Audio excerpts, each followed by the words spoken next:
Evelyn Moore's hands trembled as champagne glasses clinked around her like accusations. She didn't belong here, not in this marble palace dressed in borrowed silk, not among Boston's elite who wore their wealth like armor.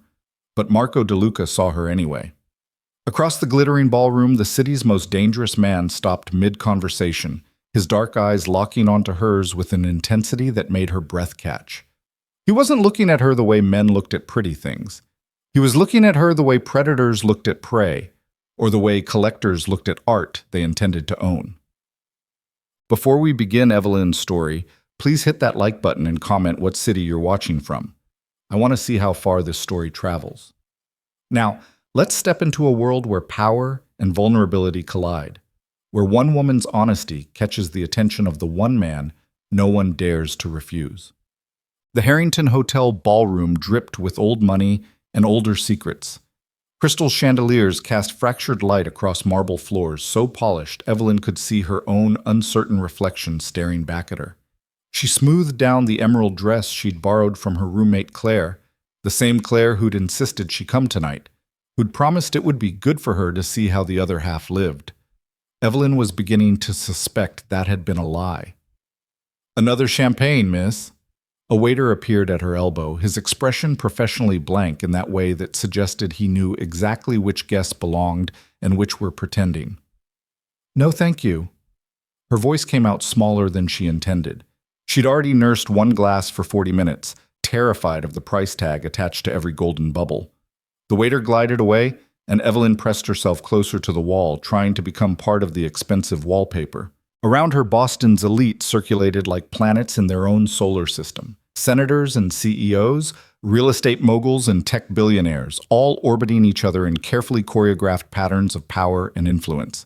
She recognized some faces from newspapers. Senator Whitmore with his practiced smile. Catherine Ashford, the venture capitalist whose investments could make or break entire companies. And there, holding court near the orchestra, was Jonathan Harrington himself, the real estate developer whose name was on half the luxury buildings in the city. Evelyn didn't recognize her own reflection in the ornate mirrors lining the walls. The woman staring back at her looked like she belonged, hair swept up in an elegant twist, the emerald silk clinging to curves she usually hid under oversized sweaters, makeup applied with Claire's expert hand. But beneath the borrowed glamour, she was still the girl who'd spent that afternoon serving coffee to businessmen who didn't bother to learn her name, who'd come home to an apartment where the heat barely worked, and eviction notices piled up faster than she could pay them. "There you are," Claire materialized through the crowd, champagne in hand and triumph in her eyes. "I've been looking everywhere. Come on, there's someone I want you to meet." "Claire, I really don't think—" "Don't think, just smile." Claire's grip on her arm was surprisingly firm for someone so slight. She pulled Evelyn through the crowd with the confidence of someone who'd grown up in rooms like this. "I told you this dress would be perfect. You look incredible." "I look like I'm playing dress-up," Evelyn muttered, but Claire either didn't hear or chose to ignore her. They stopped in front of a cluster of men in expensive suits, their laughter the kind that came from private jokes and insider knowledge. One of them, tall, silver-haired, with a smile that didn't quite reach his eyes, turned as they approached. "Richard, this is my roommate, Evelyn Moore," Claire said brightly. "Evelyn? Richard Blackwell. He owns Blackwell Media Group." Richard's handshake was perfunctory, his attention already sliding past her even as he went through the motions of politeness. "Charming." "And what do you do, Evelyn?" The question everyone at these events asked, the one that determined whether you were worth their time. Evelyn felt her cheeks flush. "I'm a writer." "Published?" His eyebrow arched. "Working on it." The interest died in his eyes immediately. "How nice. If you'll excuse me." He turned back to his conversation as if she'd never existed. Claire's smile never wavered, but Evelyn felt the humiliation burn through her chest. This was why she didn't belong here. In a room full of people who measured worth in net value and influence, she was invisible. "Don't mind him," Claire whispered, pulling her toward the bar. "Richard's a snob. Besides, there are plenty of other people here worth meeting. That's the whole point of events like this, networking. You never know who might be able to help with your writing career." Evelyn doubted anyone here cared about helping a struggling writer with a portfolio of rejection letters and a day job slinging coffee. But she let Claire lead her forward because it seemed easier than arguing. The bartender, a young man with kind eyes who probably wasn't much better off than she was, mixed drinks with practiced efficiency. Evelyn ordered water, ignoring Claire's exasperated sigh. "You're supposed to be enjoying yourself," Claire said. "I am." It was a lie they both knew. "You're hiding. There's a difference." Claire's voice softened slightly. "I know these events can be intimidating, but you have to put yourself out there, Evie. How else are you going to make connections? Meet people who can change your life?" Evelyn took her water, the glass cool against her palm. "I don't think anyone here is interested in changing my life, Claire. Look around. These people don't see us. We're—" The words died in her throat. Across the ballroom, near the sweeping marble staircase that led to private rooms she'd never see, a man stood in conversation with 3 others. But he wasn't engaged in the discussion. His attention had shifted, locked onto something else entirely, locked onto her. Evelyn's breath caught. She'd never seen him before. She would have remembered. He was tall, powerfully built beneath a black suit that probably cost more than her car. Dark hair swept back from a face that belonged in Renaissance paintings, all sharp angles and classical proportions that somehow avoided being pretty. There was something almost brutal about his handsomeness, a hardness in the set of his jaw and the line of his mouth that suggested he'd never smiled at anything he hadn't earned. But it was his eyes that held her. Dark, intense, focused, with an attention that made everything else in the room blur at the edges. He wasn't looking at her the way Richard Blackwell had, with dismissive assessment and quick disinterest. He was looking at her the way a chess master looked at a board, the way a collector looked at a piece they intended to acquire. He was looking at her like she mattered. "Oh my God," Claire breathed beside her. Is he looking at you? Who is he?" Evelyn couldn't break eye contact, couldn't look away even though every instinct screamed at her to hide, to retreat, to escape that penetrating gaze. "That's Marco DeLuca." Claire's voice had dropped to a whisper, though the man was too far away to hear. "He owns half the waterfront. Shipping, logistics, commercial real estate. People say—" She hesitated, glancing around as if afraid to be overheard. "People say he's connected, that his businesses aren't entirely legal, that he's dangerous." Dangerous how? But even as Evelyn asked, she knew. It was in the way people gave him space, the way conversations hushed slightly when he passed, the way his companions stood at angles that suggested both deference and protection. This was a man who didn't follow rules. He wrote them. "The kind of dangerous you don't ask questions about," Claire said. "The kind where people who cross him tend to disappear. Look, he's probably just—" But Marco DeLuca had already moved.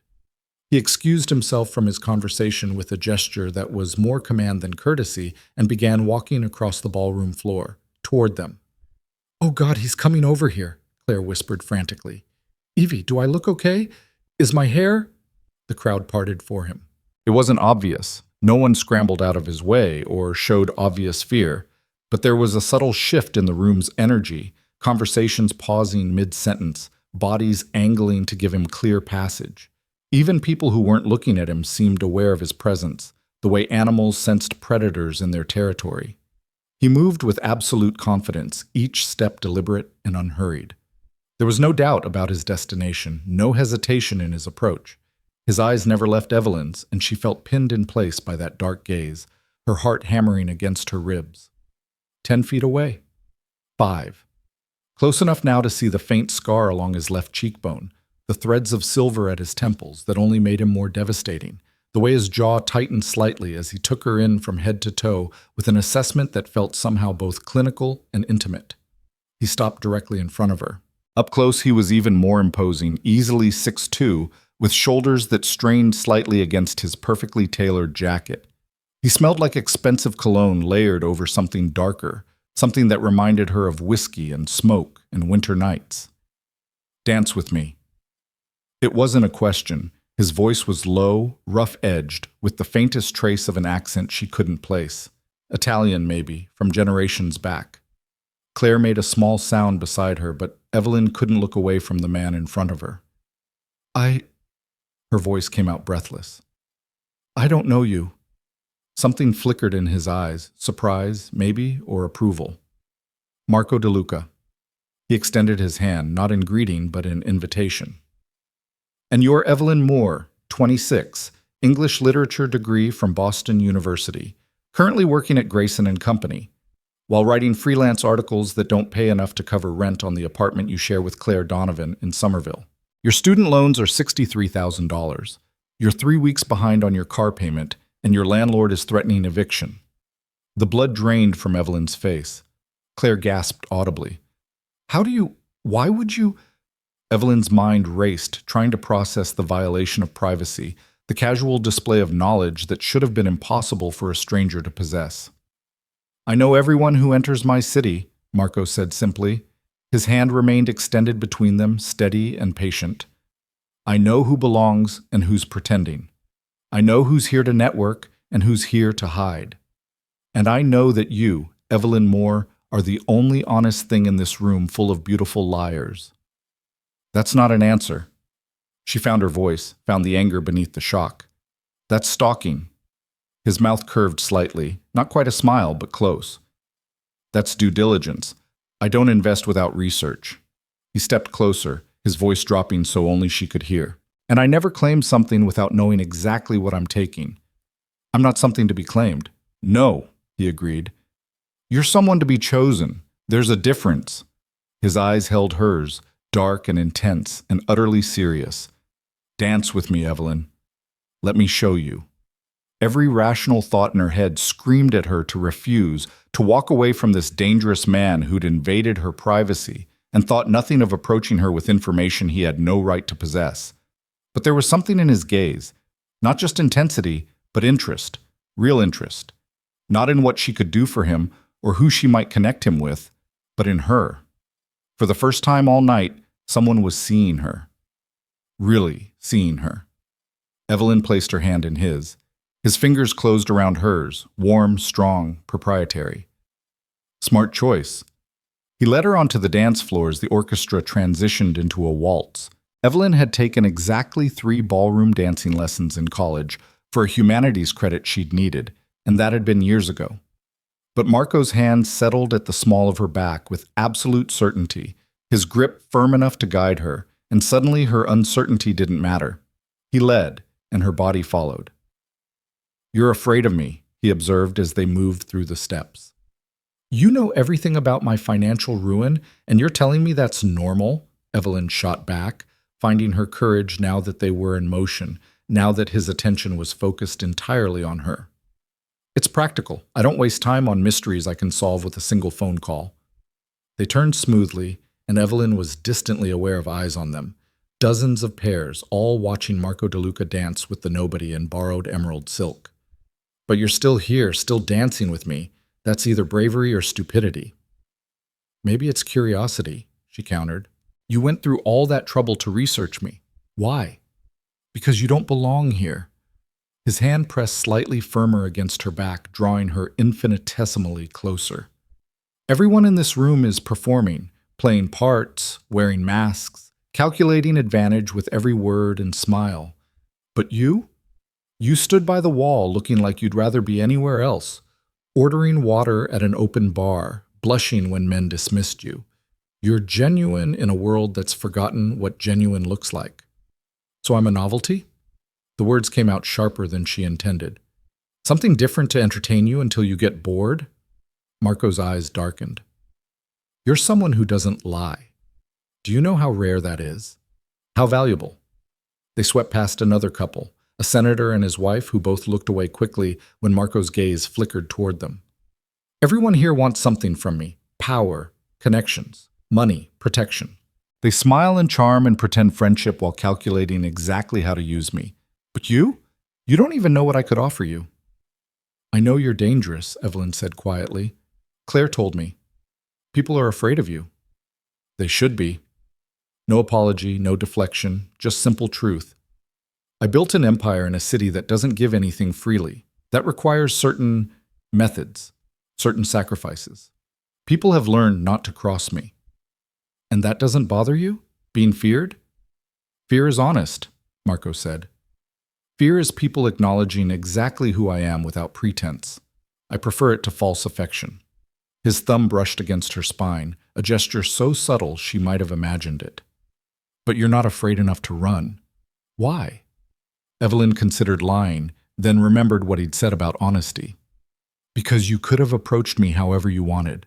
Cornered me somewhere private, used what you know about my debts to threaten me, forced me into whatever this is. But you asked me to dance, in front of everyone, like I had a choice.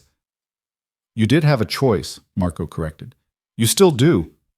The moment you want to walk away, I let you go. No consequences, no revenge. Just gone. The music swelled around them, and he guided her through a turn that felt effortless. But I don't think you will. Why not? Because you're tired of being invisible. His voice was low, intimate, meant only for her ears. You're tired of working yourself to exhaustion for people who don't see you. Tired of struggling alone, tired of feeling like you don't matter. And right now, Evelyn Moore, you are the center of this entire room's attention. Every person here is watching us, wondering who you are, wondering what you did to catch my interest. You're not invisible anymore. He was right, and she hated that he was right. She could feel the stares, the whispers rippling through the crowd like wind through grass. Women in designer gowns watching with barely concealed envy or calculation. Men in $1,000 suits trying to place her, to understand the equation that had put her in Marco DeLuca's arms. This is a game to you, she said, but there was less conviction in her voice than before. No. His hand tightened on hers. Games have rules. Games can be won or lost. This is something else entirely. The music began to wind down, the final notes approaching. Marco leaned in, his lips close to her ear, his breath warm against her skin. I'm going to ask you something now, and I need you to listen carefully. Can you do that? Evelyn nodded, her heart racing. When this dance ends, you have two choices. You can walk away, back to Claire, back to your borrowed dress, and your mounting debts, and your invisible life. I won't stop you. I won't contact you. It ends here, and you'll be safe in your obscurity. His voice dropped even lower. Or you can come with me, up those stairs to a private room where we can talk without an audience, where I can show you exactly what I'm offering and what it costs, where you can decide with all the information whether you want what I can give you. And what is it you think you can give me? Evelyn whispered. Everything. Simple. Absolute.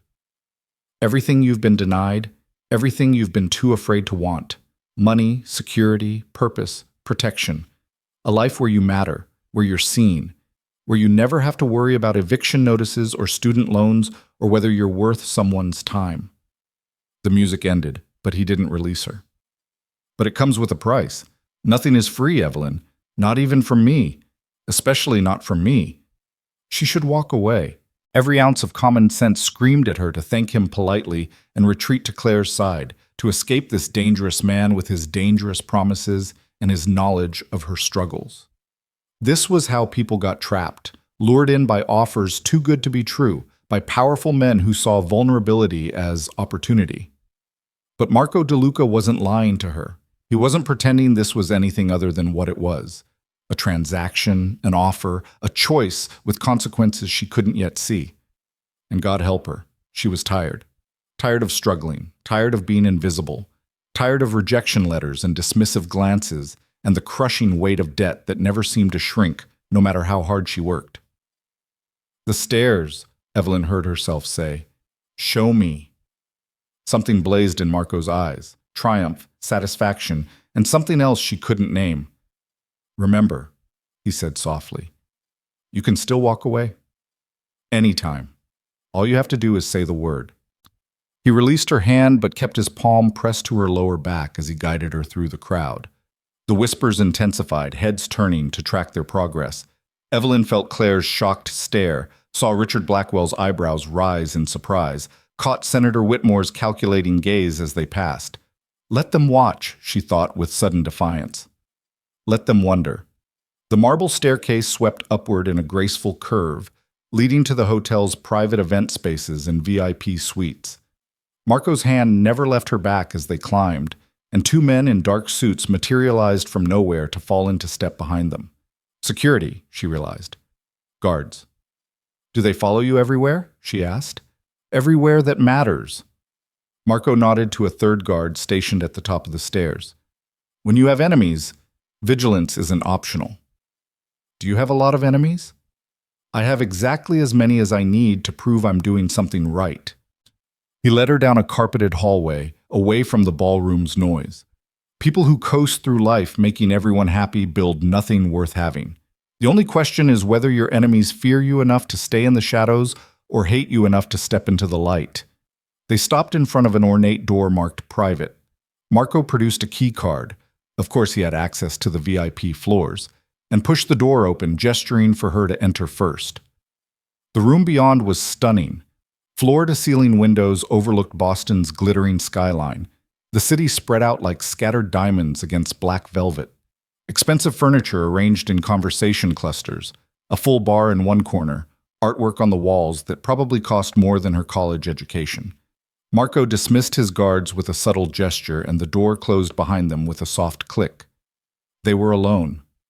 Evelyn walked to the windows, needing the space, needing a moment to process what she was doing. Behind her, she heard Marco moving to the bar, the clink of crystal. Whiskey? He asked. Or do you still prefer water? Whiskey. If she was going to do this, whatever this was, she might as well commit. He poured 2 glasses, neat, and crossed to where she stood. Up close, backlit by the city, he looked less like a businessman and more like what he actually was.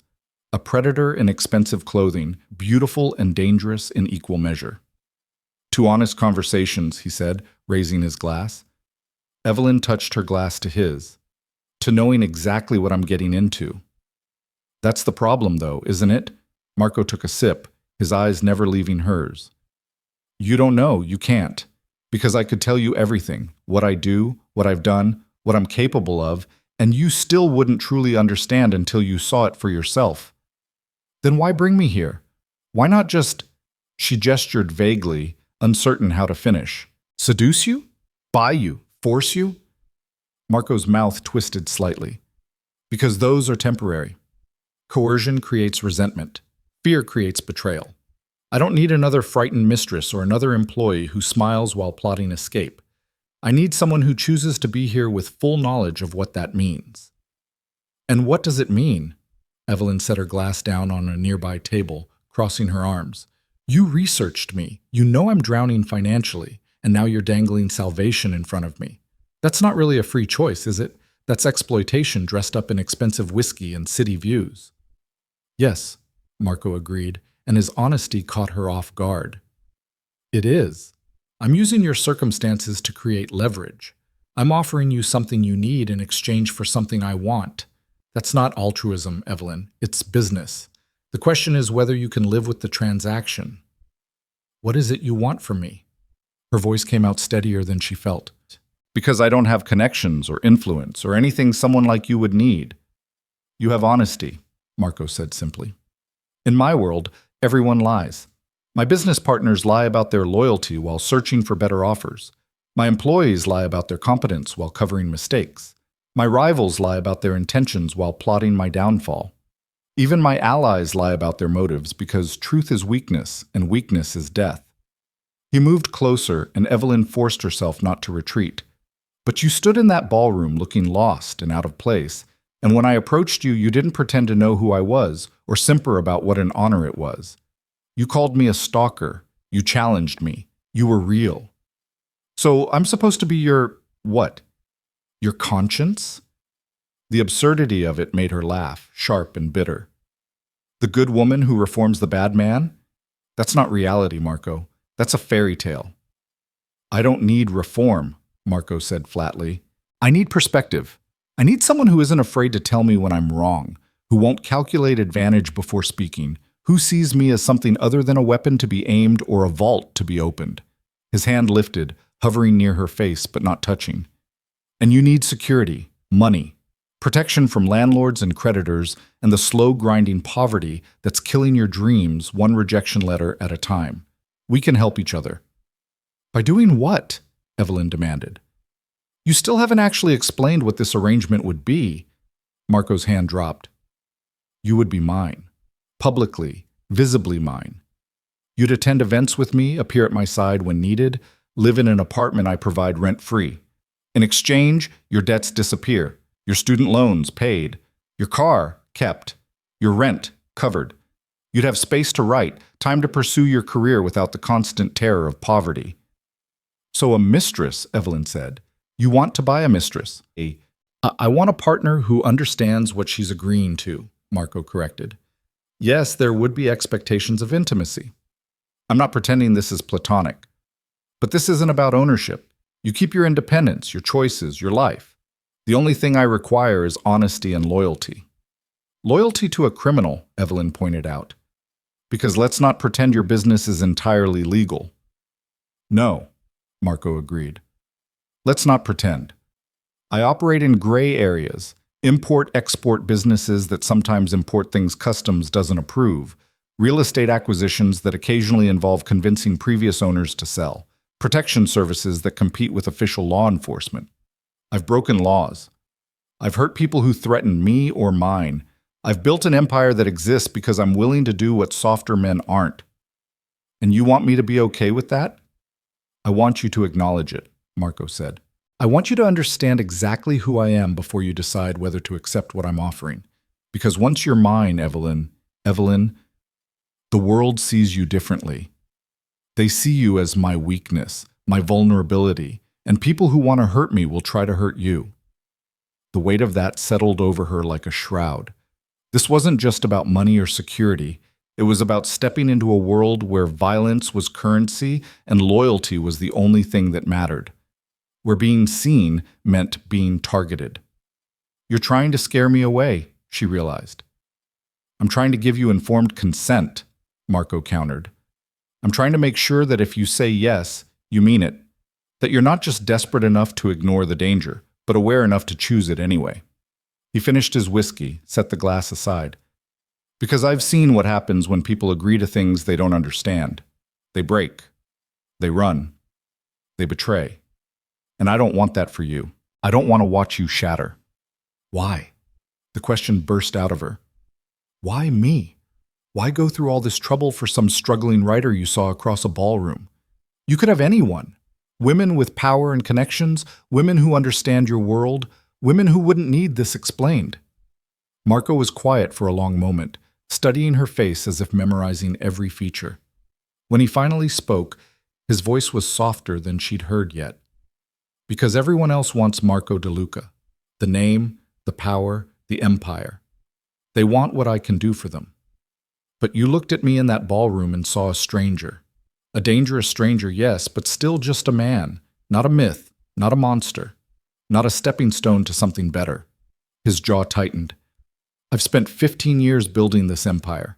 15 years of being feared and respected and courted and used. And I'm tired, Evelyn. Tired of games and manipulation and calculated affection. When I saw you tonight, standing there so obviously uncomfortable and out of place and honest about it, I wanted that. I wanted someone real. The vulnerability in his voice undid something in her chest. This wasn't a performance. This was truth, raw and unguarded in a way that contradicted everything she'd heard about Marco DeLuca. I need time, she said, to think, to really consider what you're offering. No. The word was gentle but absolute. Time lets fear win. Time lets logic drown out instinct. I need your answer now, Evelyn. Not because I'm trying to manipulate you, but because if you can't decide right now with all the information, with your eyes open, with full awareness of what you're choosing, then you'll never be able to decide. You'll second guess. You'll hesitate. And hesitation in my world gets people killed. That's not fair. Nothing about this is fair, Marco agreed. But it's real, and real is all I can offer you. He extended his hand between them, palm up, waiting. Choose, Evelyn Moore, safety and invisibility, or danger in being seen, poverty with principles intact, or security with compromises required, your old life or something new. But choose now and mean it. Evelyn stared at his outstretched hand, strong fingers, calloused despite the expensive suits. A signet ring on his right hand with initials she couldn't read in the dim light. This hand had built an empire. This hand had hurt people. This hand was offering her salvation with strings attached. She thought about her apartment with its broken heat and threatening notices, about her student loans that grew faster than she could pay them, about rejection letters and dismissive editors and the slow, crushing realization that maybe she'd never make it as a writer, that maybe she'd spend her life serving coffee to people who didn't see her until she was old and bitter and full of regrets. She thought about Claire, who'd brought her here tonight. Claire with her trust fund and her connections and her casual assumption that opportunities just appeared if you networked enough. Claire, who didn't understand what it meant to drown slowly in debt, to feel your dreams slipping away one unpaid bill at a time. She thought about Marco DeLuca, this dangerous, beautiful man who'd researched her struggles and approached her anyway, who danced with her in front of everyone, who was offering her a choice instead of simply taking what he wanted, who saw her. Evelyn placed her hand in his. "I want to see it," she said. "Your world, what you do, who you really are, no filters, no performance. If I'm going to agree to this, I need to see all of it." Marco's fingers closed around hers, warm and certain. That's not a yes. That's not a no either. She met his eyes, finding her courage. "You said everyone in your world lies. You said you wanted honesty. So here's my honesty. I don't know you well enough to commit to anything, but I'm interested enough to find out if what you're offering is real. Show me your world, Marco. Show me who you are when the masks come off, and then I'll give you my answer." For a long moment he said nothing. Then slowly, deliberately, he raised her hand to his lips and pressed a kiss to her knuckles, a gesture that should have felt old-fashioned but instead felt intimate, possessive, like a brand. "7 days," he said against her skin. "I'll give you 7 days to see everything. My businesses, my enemies, my life. Complete transparency.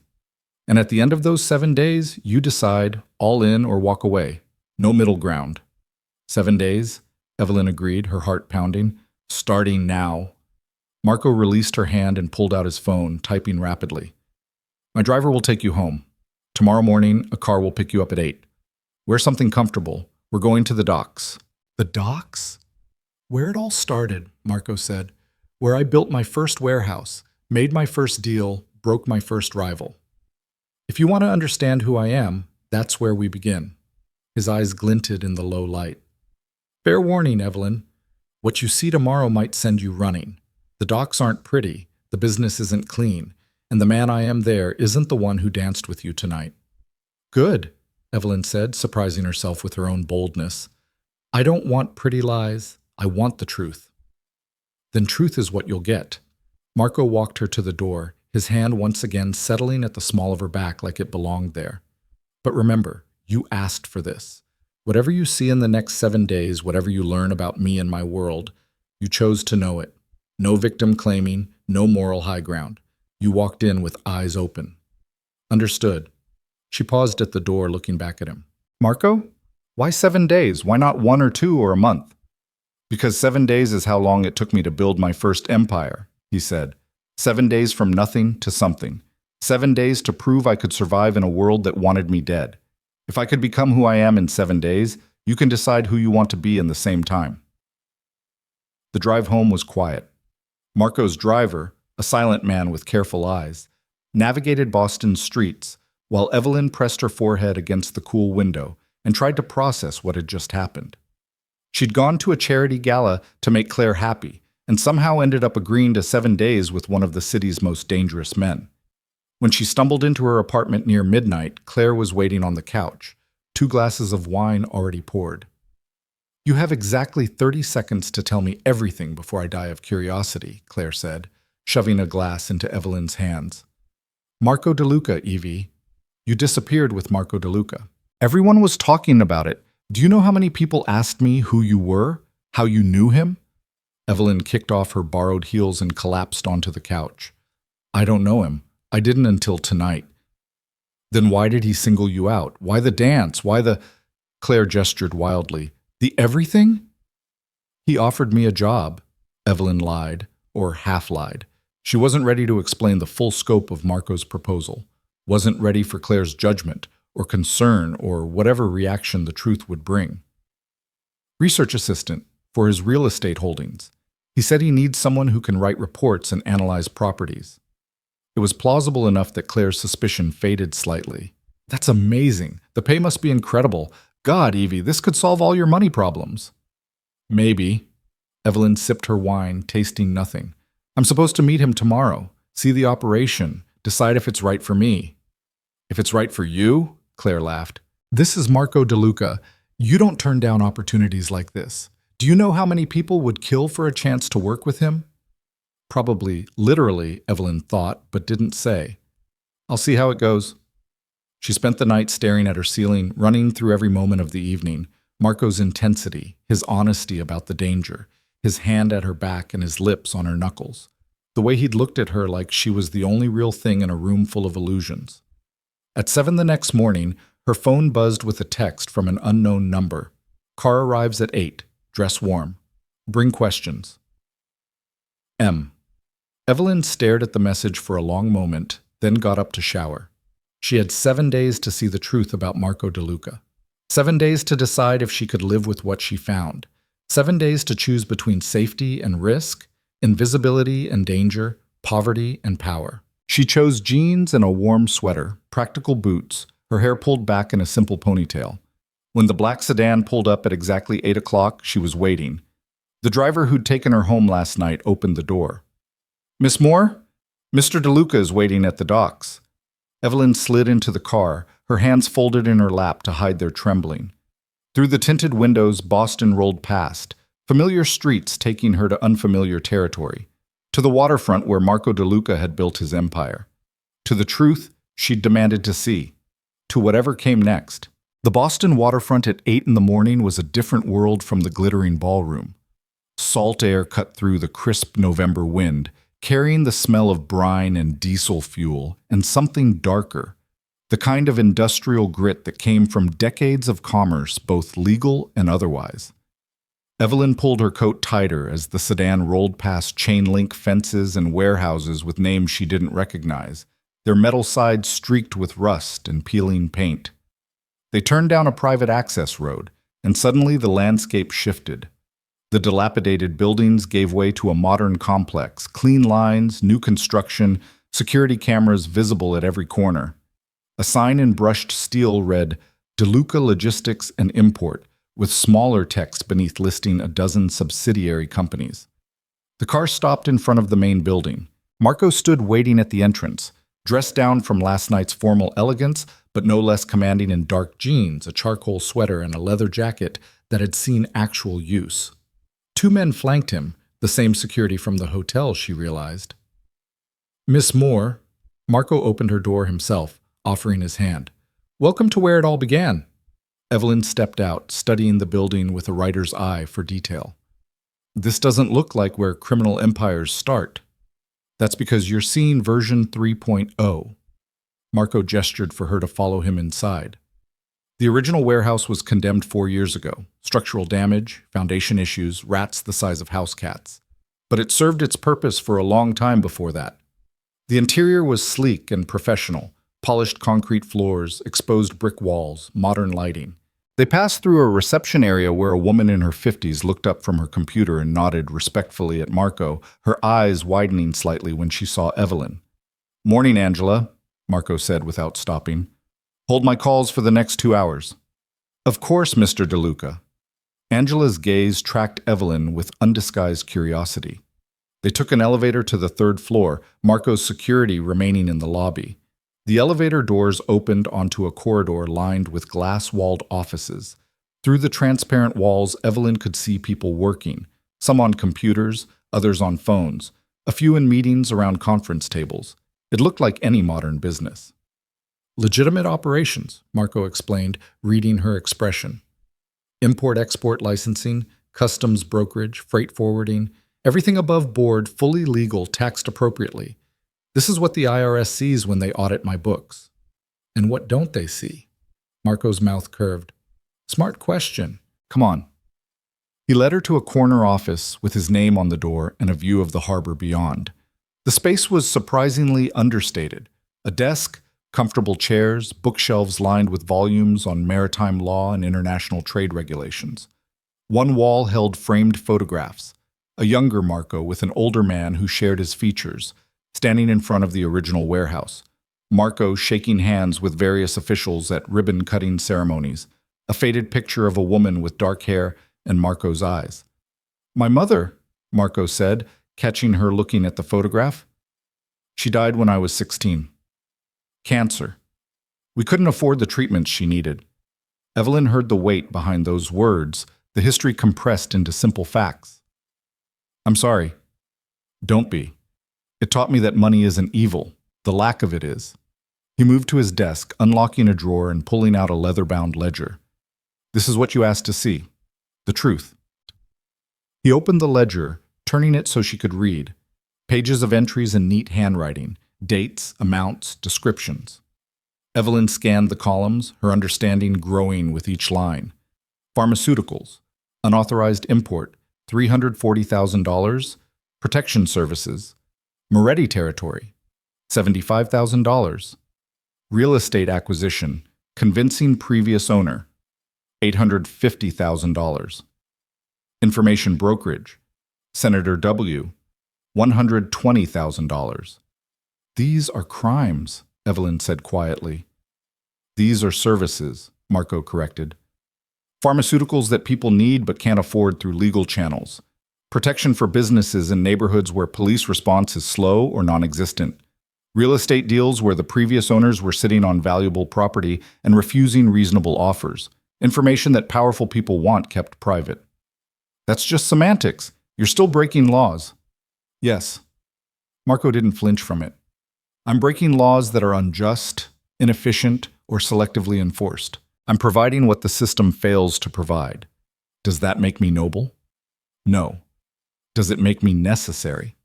Ask the diabetic who can afford insulin through my supply chain when the pharmaceutical companies price it at $600 a vial. Ask the shop owner in Dorchester who keeps his windows intact because he pays me instead of replacing glass every week while waiting for police who never come. Ask the families living in affordable housing in buildings I acquired and renovated instead of tearing down for luxury condos." "You're justifying it," Evelyn said, "making yourself the hero of your own story." "I'm explaining context," Marco replied. "I don't need to be the hero. I just need you to understand that the world isn't as simple as legal versus illegal, good versus evil. It's about power and who wields it. I wield mine for profit, yes, but also for stability, for order. The alternative isn't virtuous law enforcement, it's chaos." Evelyn moved to the window, looking out at the harbor where cargo ships sat at anchor, their metal hulls gleaming in the morning light. "How much of what comes through those ships is illegal?" "About 30%. Marco joined her at the window, close enough that she could feel his warmth in the cool office. "Medications mostly. Some luxury goods avoiding tariffs, occasionally other items for specialized clients." "Weapons?" "No." The word was flat, absolute. "I don't traffic in weapons or anything that's purely designed to harm. No drugs beyond pharmaceuticals, no human trafficking, no children, no exploitation. I have lines, Evelyn. They're different from legal lines, but they exist." "And the people who cross them?" Marco was quiet for a moment. "Last year, a crew working for me decided to expand into territories I'd specifically forbidden. Harder drugs, product that destroyed communities. I'd warned them. Gave them chances to correct course." His jaw tightened. "They didn't listen. What happened to them?" "They're no longer in Boston." Something in his voice suggested they were no longer anywhere. "I don't enjoy violence, Evelyn, but I won't let my empire be used for things I consider unconscionable. The moment someone mistakes my patience for weakness, I remind them what I'm capable of." A knock at the door interrupted them.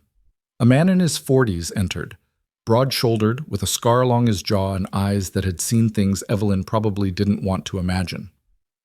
"Boss, we got a situation at Warehouse 7, the man said, then stopped when he saw Evelyn.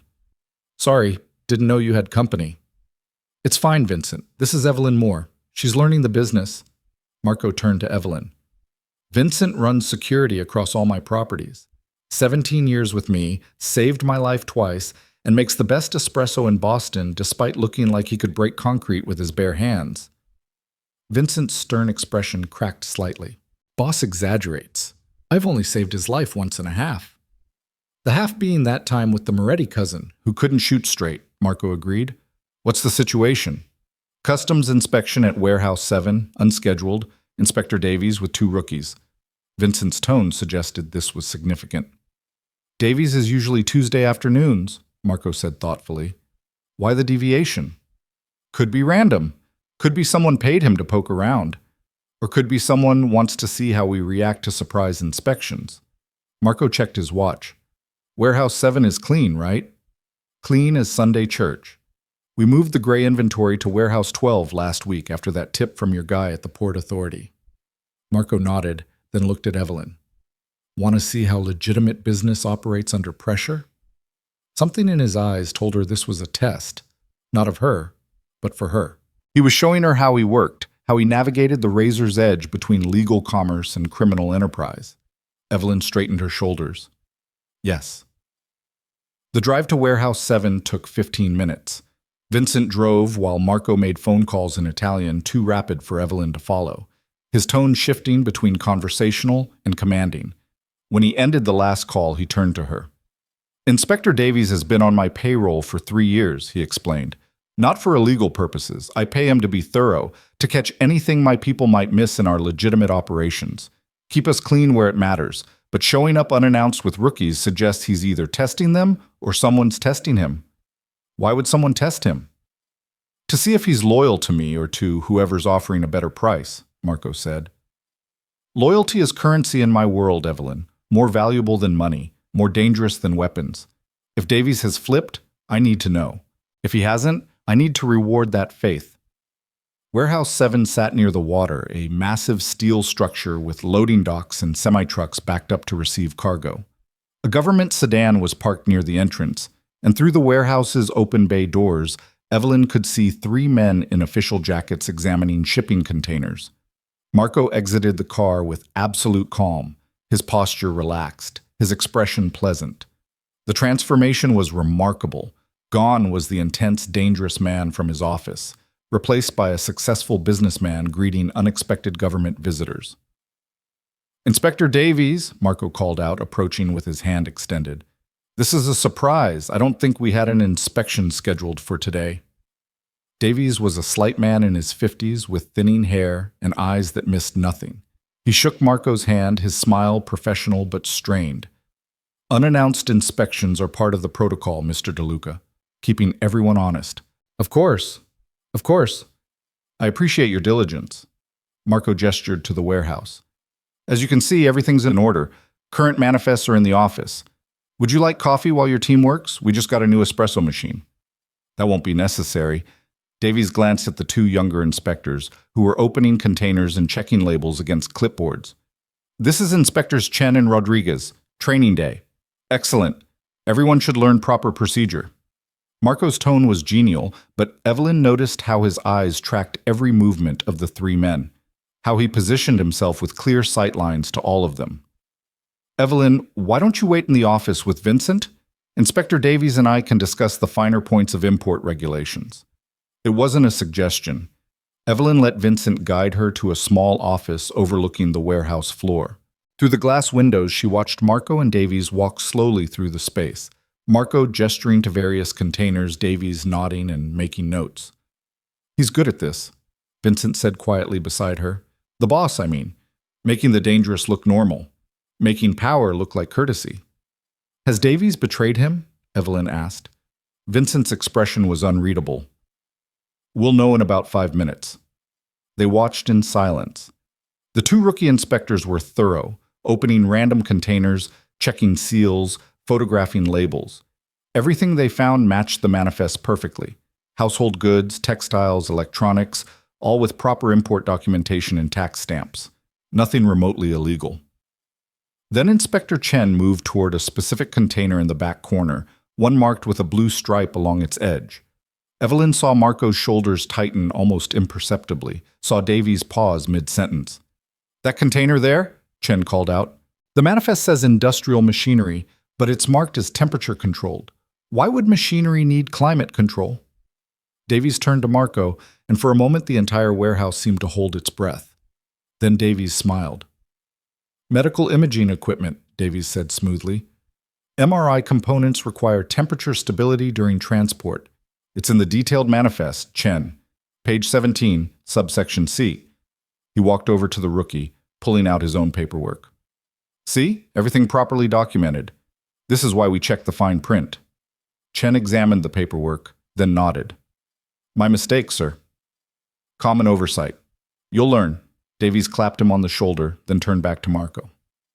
Everything appears in order, Mr. DeLuca. My compliments to your documentation team. I'll pass that along, Marco said. And Inspector Davies? Thank you for being so thorough. It's reassuring to know the system works as intended. Something passed between them. An acknowledgement.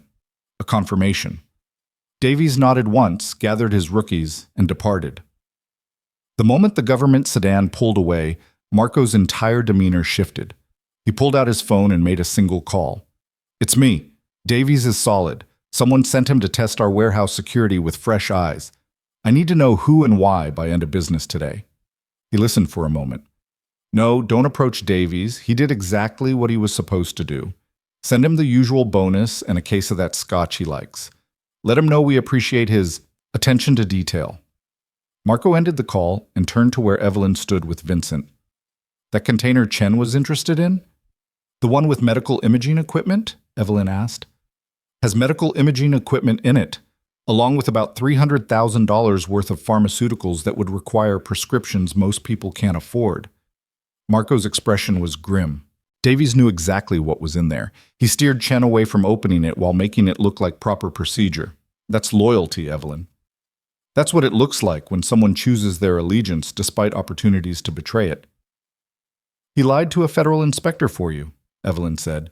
He protected a shipment that will keep dozens of diabetics alive when they can't afford their insulin otherwise, Marco countered. He protected medications that will go to free clinics in neighborhoods where people choose between drugs and rent. He protected a supply chain that the legal system has failed to provide affordably. Marco moved closer to her. I told you I operate in gray areas. This is what that looks like. Not comic book villainy, but complicated choices with no perfect answers. Except you profit from it, Evelyn pointed out. However much good those medications do, you're still making money. Yes. No deflection, no justification. I profit, because profit is what sustains the operation.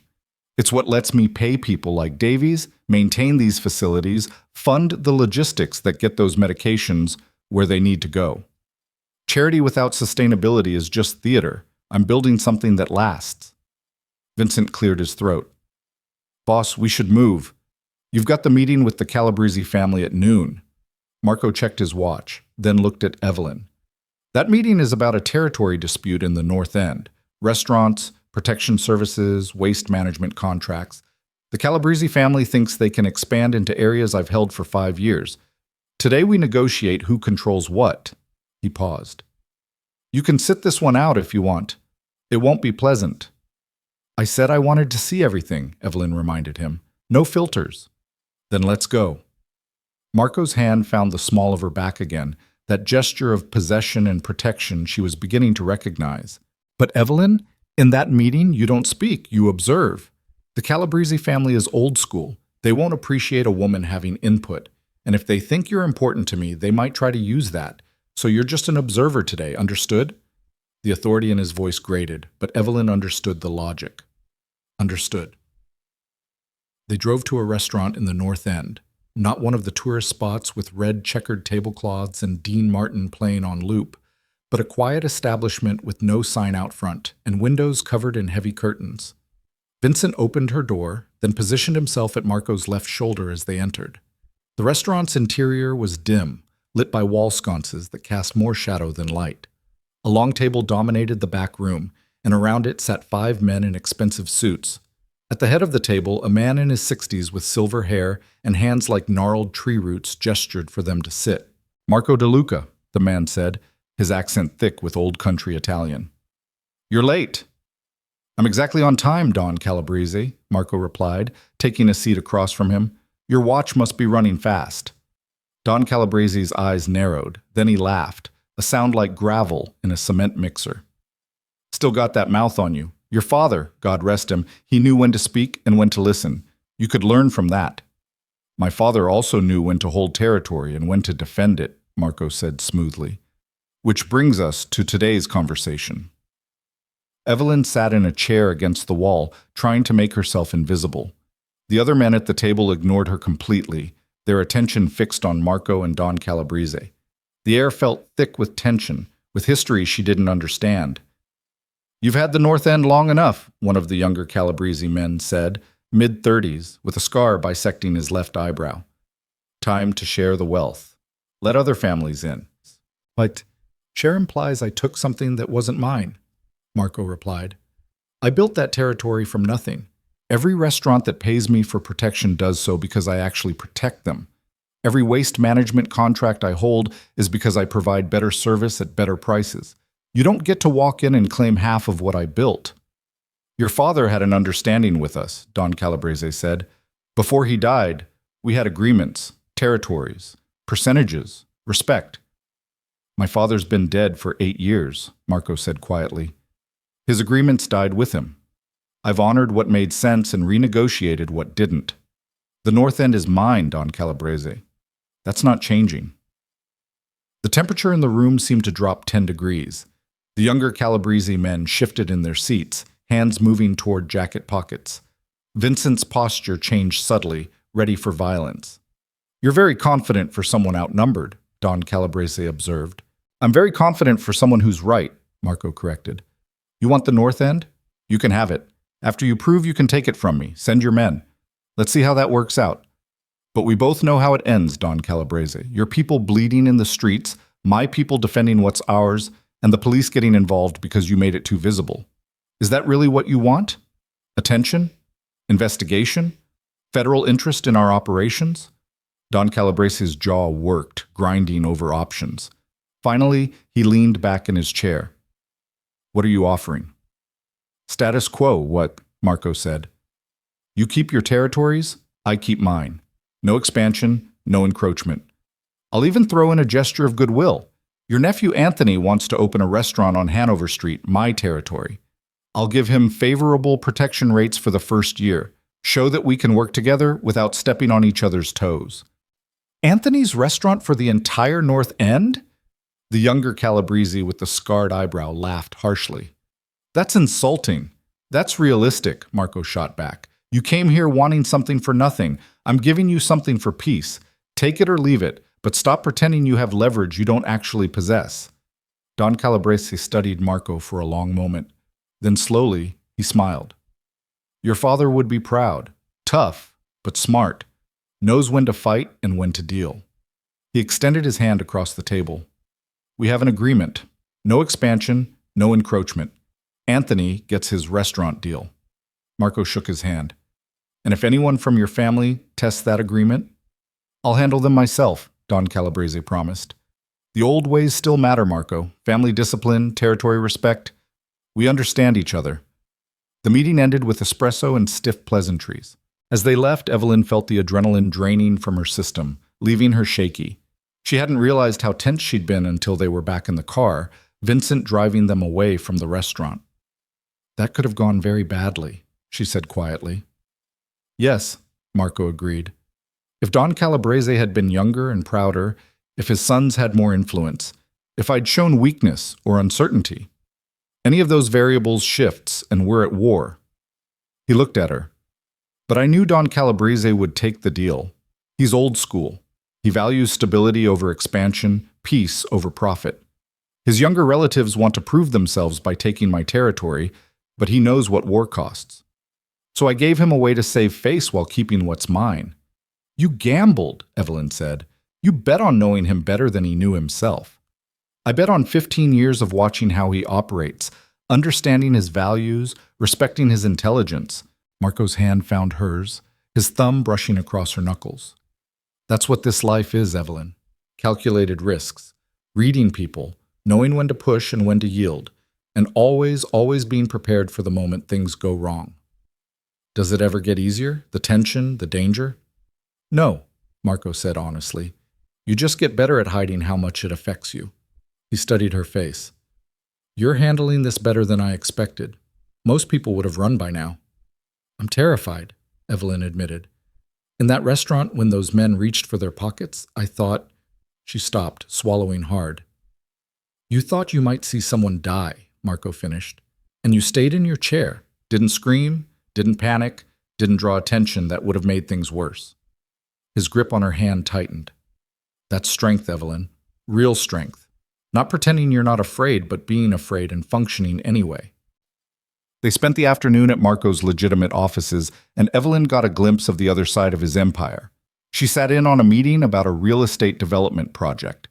Luxury condos on the waterfront, all perfectly legal, all generating enormous profit. She watched Marco negotiate with architects and contractors, his mind shifting seamlessly from crime boss to businessman, his intelligence evident in how he dissected proposals and found flaws in projections. You're good at this, she said during a break between meetings. The legitimate stuff. Why not just focus on this instead of the illegal operations?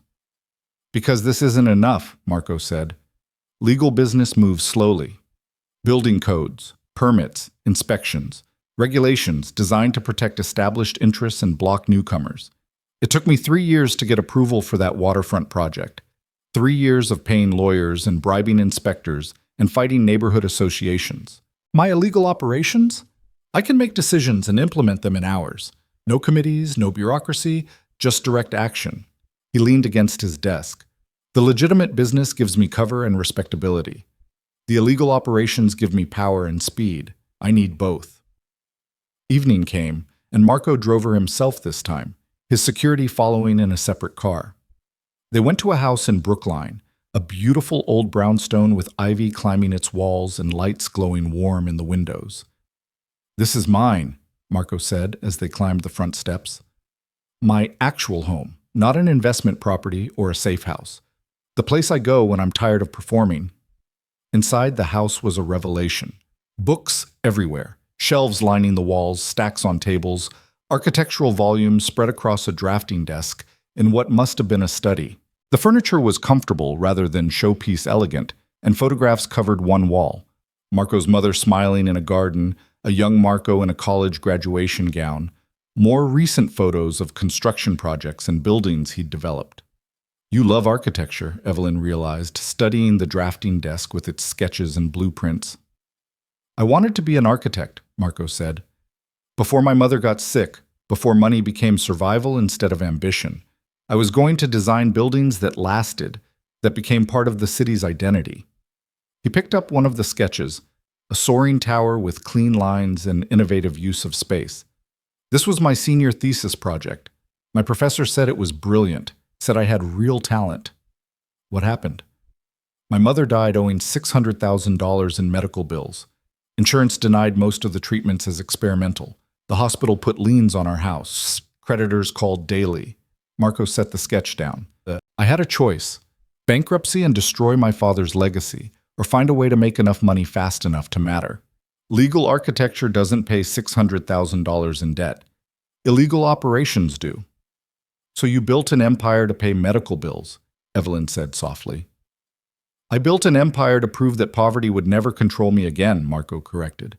The bills were just the catalyst, but yes, in the beginning it was about saving my father from losing everything my mother had worked for. Later, it became about power, control, making sure I'd never be helpless again.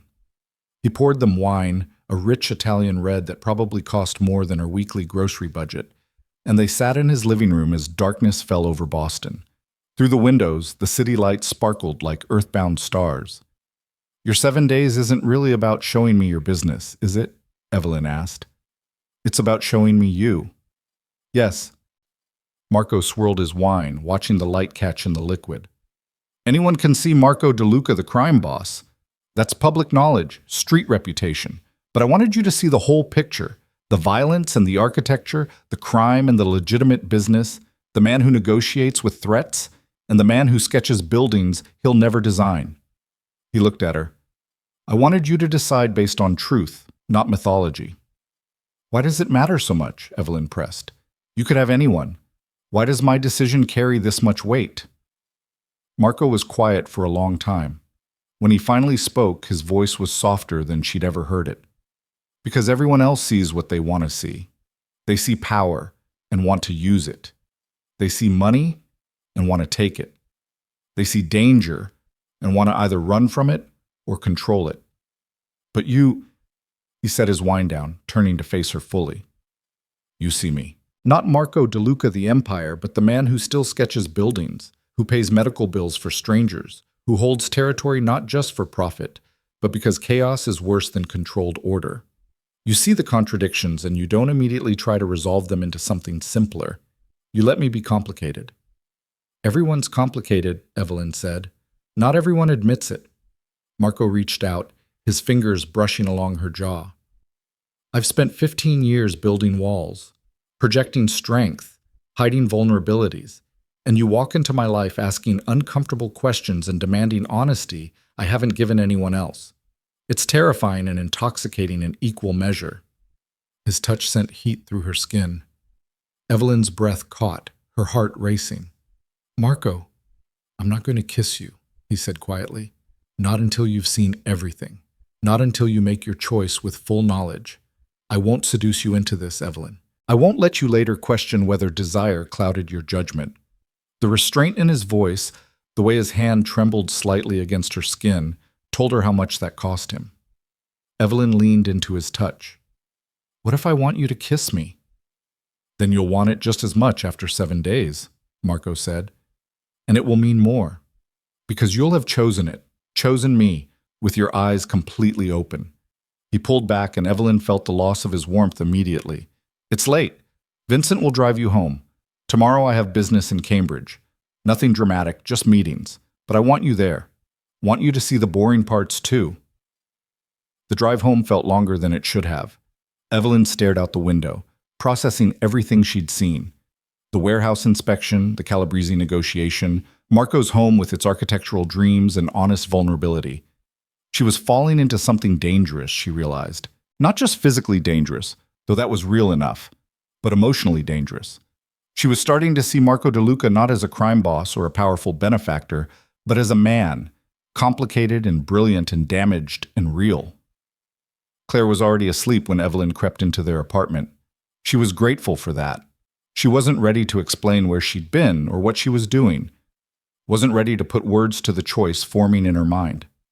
She lay in bed, staring at her ceiling, and realized something that should have terrified her but instead felt oddly like relief. She'd already made her decision. The 7 days were just confirmation, just proof that what she felt after one night with Marco DeLuca was an illusion or desperation. She was going to say yes. She was going to step into his world in all its danger and complication. She was going to choose being seen over being safe. She just needed to be brave enough to admit it. The next 3 days blurred together in a succession of revelations that fundamentally altered how Evelyn understood power, loyalty, and the intricate machinery that kept a criminal empire running beneath the surface of legitimate society. Marco was true to his word. He showed her everything, held back nothing, let her see both the calculated businessman and the ruthless enforcer without apology or performance. On day 3, she sat beside him in a downtown office building where a tech entrepreneur named David Chen was pitching a cybersecurity startup. The presentation was polished, professional, full of graphs projecting exponential growth. Marco listened with apparent interest, asked intelligent questions about encryption protocols and market positioning, and at the end offered Chen a check for $500,000 in seed funding. In the elevator afterward, Evelyn turned to him. That was legitimate, completely legal investment. Yes and no, Marco said. The investment is legal. The reason I'm making it is because Chen's security software will eventually be used to protect my less legitimate operations. He doesn't know that yet. He thinks I'm just a venture capitalist diversifying my portfolio. But in 2 years, when his company is established and profitable, I'll suggest certain applications for his technology, and he'll agree because by then I'll own 40% of his company and have leverage he can't refuse. You're planning that far ahead? I'm always planning that far ahead. The elevator doors opened onto the parking garage. Every legitimate business I invest in serves dual purposes. Every connection I make has multiple applications. I don't do anything for just one reason, Evelyn. That's how you build something that lasts. That afternoon, she witnessed the other side of his strategic thinking. They were in Marco's car, him driving for once, without security, through neighborhoods that grew progressively rougher. When his phone rang, he answered on speaker. "We have a problem." Vincent's voice was tight. "Johnny Mancini's been skimming about 40,000 over 6 months from the Southie protection collections." Marco's hands tightened on the steering wheel, his jaw setting hard. "You're certain?" "Caught him on camera taking extra cash from Angelo's restaurant. Been doing it systematically. Angelo didn't report it because he was afraid of retaliation, but the son mentioned it to his girlfriend, and she works for us at the bakery on 3rd. "Where's Johnny now?" "At the warehouse." "Doesn't know we know. Sal's keeping him busy with inventory." Marco was silent for a moment, and Evelyn watched the calculation happening behind his eyes. Then he changed direction, heading toward the waterfront. "Keep him there. I'm 20 minutes out."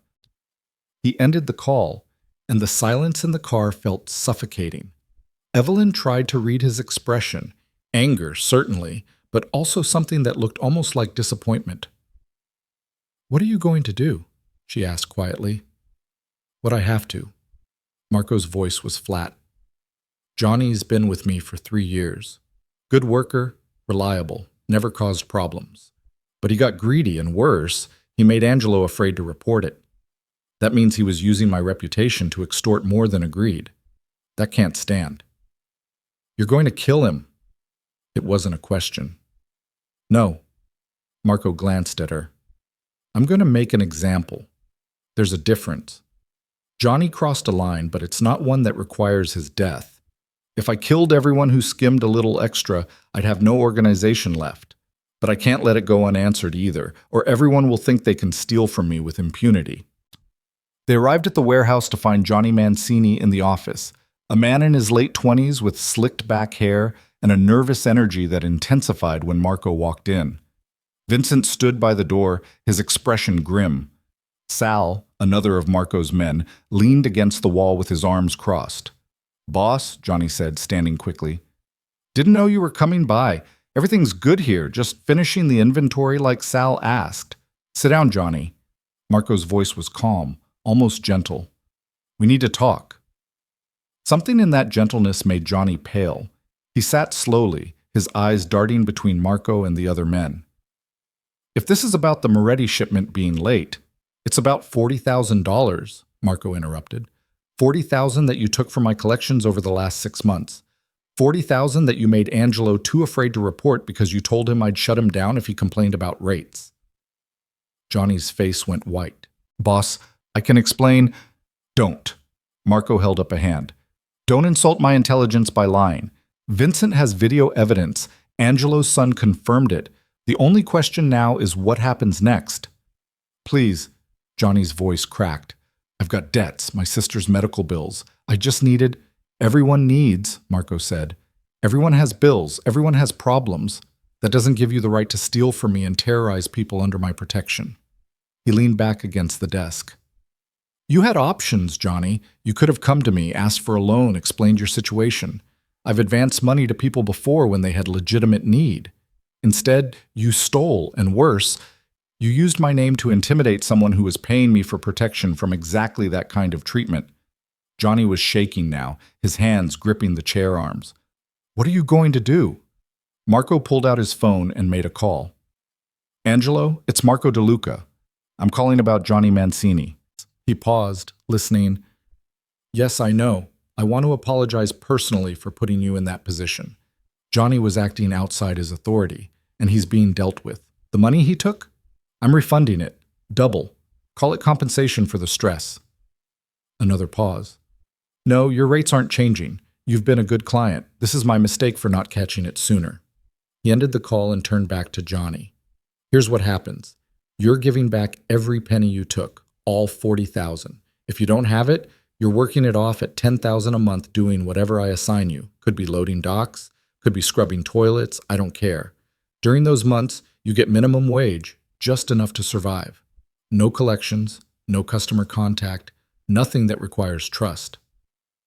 4 months? Johnny's voice was small. "Plus interest." So make it 6 months. And Johnny, you're lucky it's only 6 months in manual labor. You understand why? Marco's voice hardened. Because despite stealing from me, you never put my people in actual danger. You never talked to cops, never sold information, never did anything that threatened the organization beyond taking money. You were stupid and greedy, but not malicious. That's the only reason you're walking out of here. Thank you. Johnny's relief was palpable. Thank you, boss. I swear I'll... One more thing. Marco's tone stopped him cold. The reason Angelo was afraid to report you? The reason his son's girlfriend felt she had to go through 3 people before it reached me? That tells me my protection system has holes. It tells me people don't trust they can come directly to me with problems. So I'm fixing that. He looked at Vincent. Set up a direct line. Anonymous if people want. Anyone being extorted or mistreated by anyone in my organization can report it without fear. And Vincent, I want you personally investigating every claim. No filters, no protection for long-time employees. This doesn't happen again. Understood, Vincent said. Marco turned back to Johnny. Sal's going to drive you home. Tomorrow morning you start at the warehouse on Terminal Street, 6 a.m. Don't be late, and don't be stupid enough to run. There's nowhere in this city I can't find you. Johnny left, escorted by Sal, and the office fell silent. Marco poured himself a drink from a bottle he kept in the desk drawer, his movements controlled but tense. You didn't hurt him, Evelyn said carefully. Didn't need to. Johnny's not a threat, just desperate and foolish. Hurting him would have accomplished nothing except making me feel powerful, and I don't need that validation. Marco drank, then looked at her. But make no mistake. If he'd been selling information, if he'd endangered anyone, if he'd shown even a hint of disloyalty to the organization itself, this would have ended very differently. I have mercy for weakness. I have none for betrayal. Where's the line? Evelyn asked. Between weakness and betrayal. Intent, Marco said simply. Johnny intended to steal money. That's greed. That's weakness. If he'd intended to destroy what I've built, if he'd been working with rivals or law enforcement, that's betrayal. One gets punishment and a chance at redemption. The other gets elimination.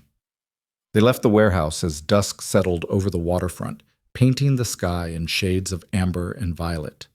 Marco drove them to the north end, to a small Italian restaurant with checkered tablecloths and the smell of garlic and tomato sauce thick in the air.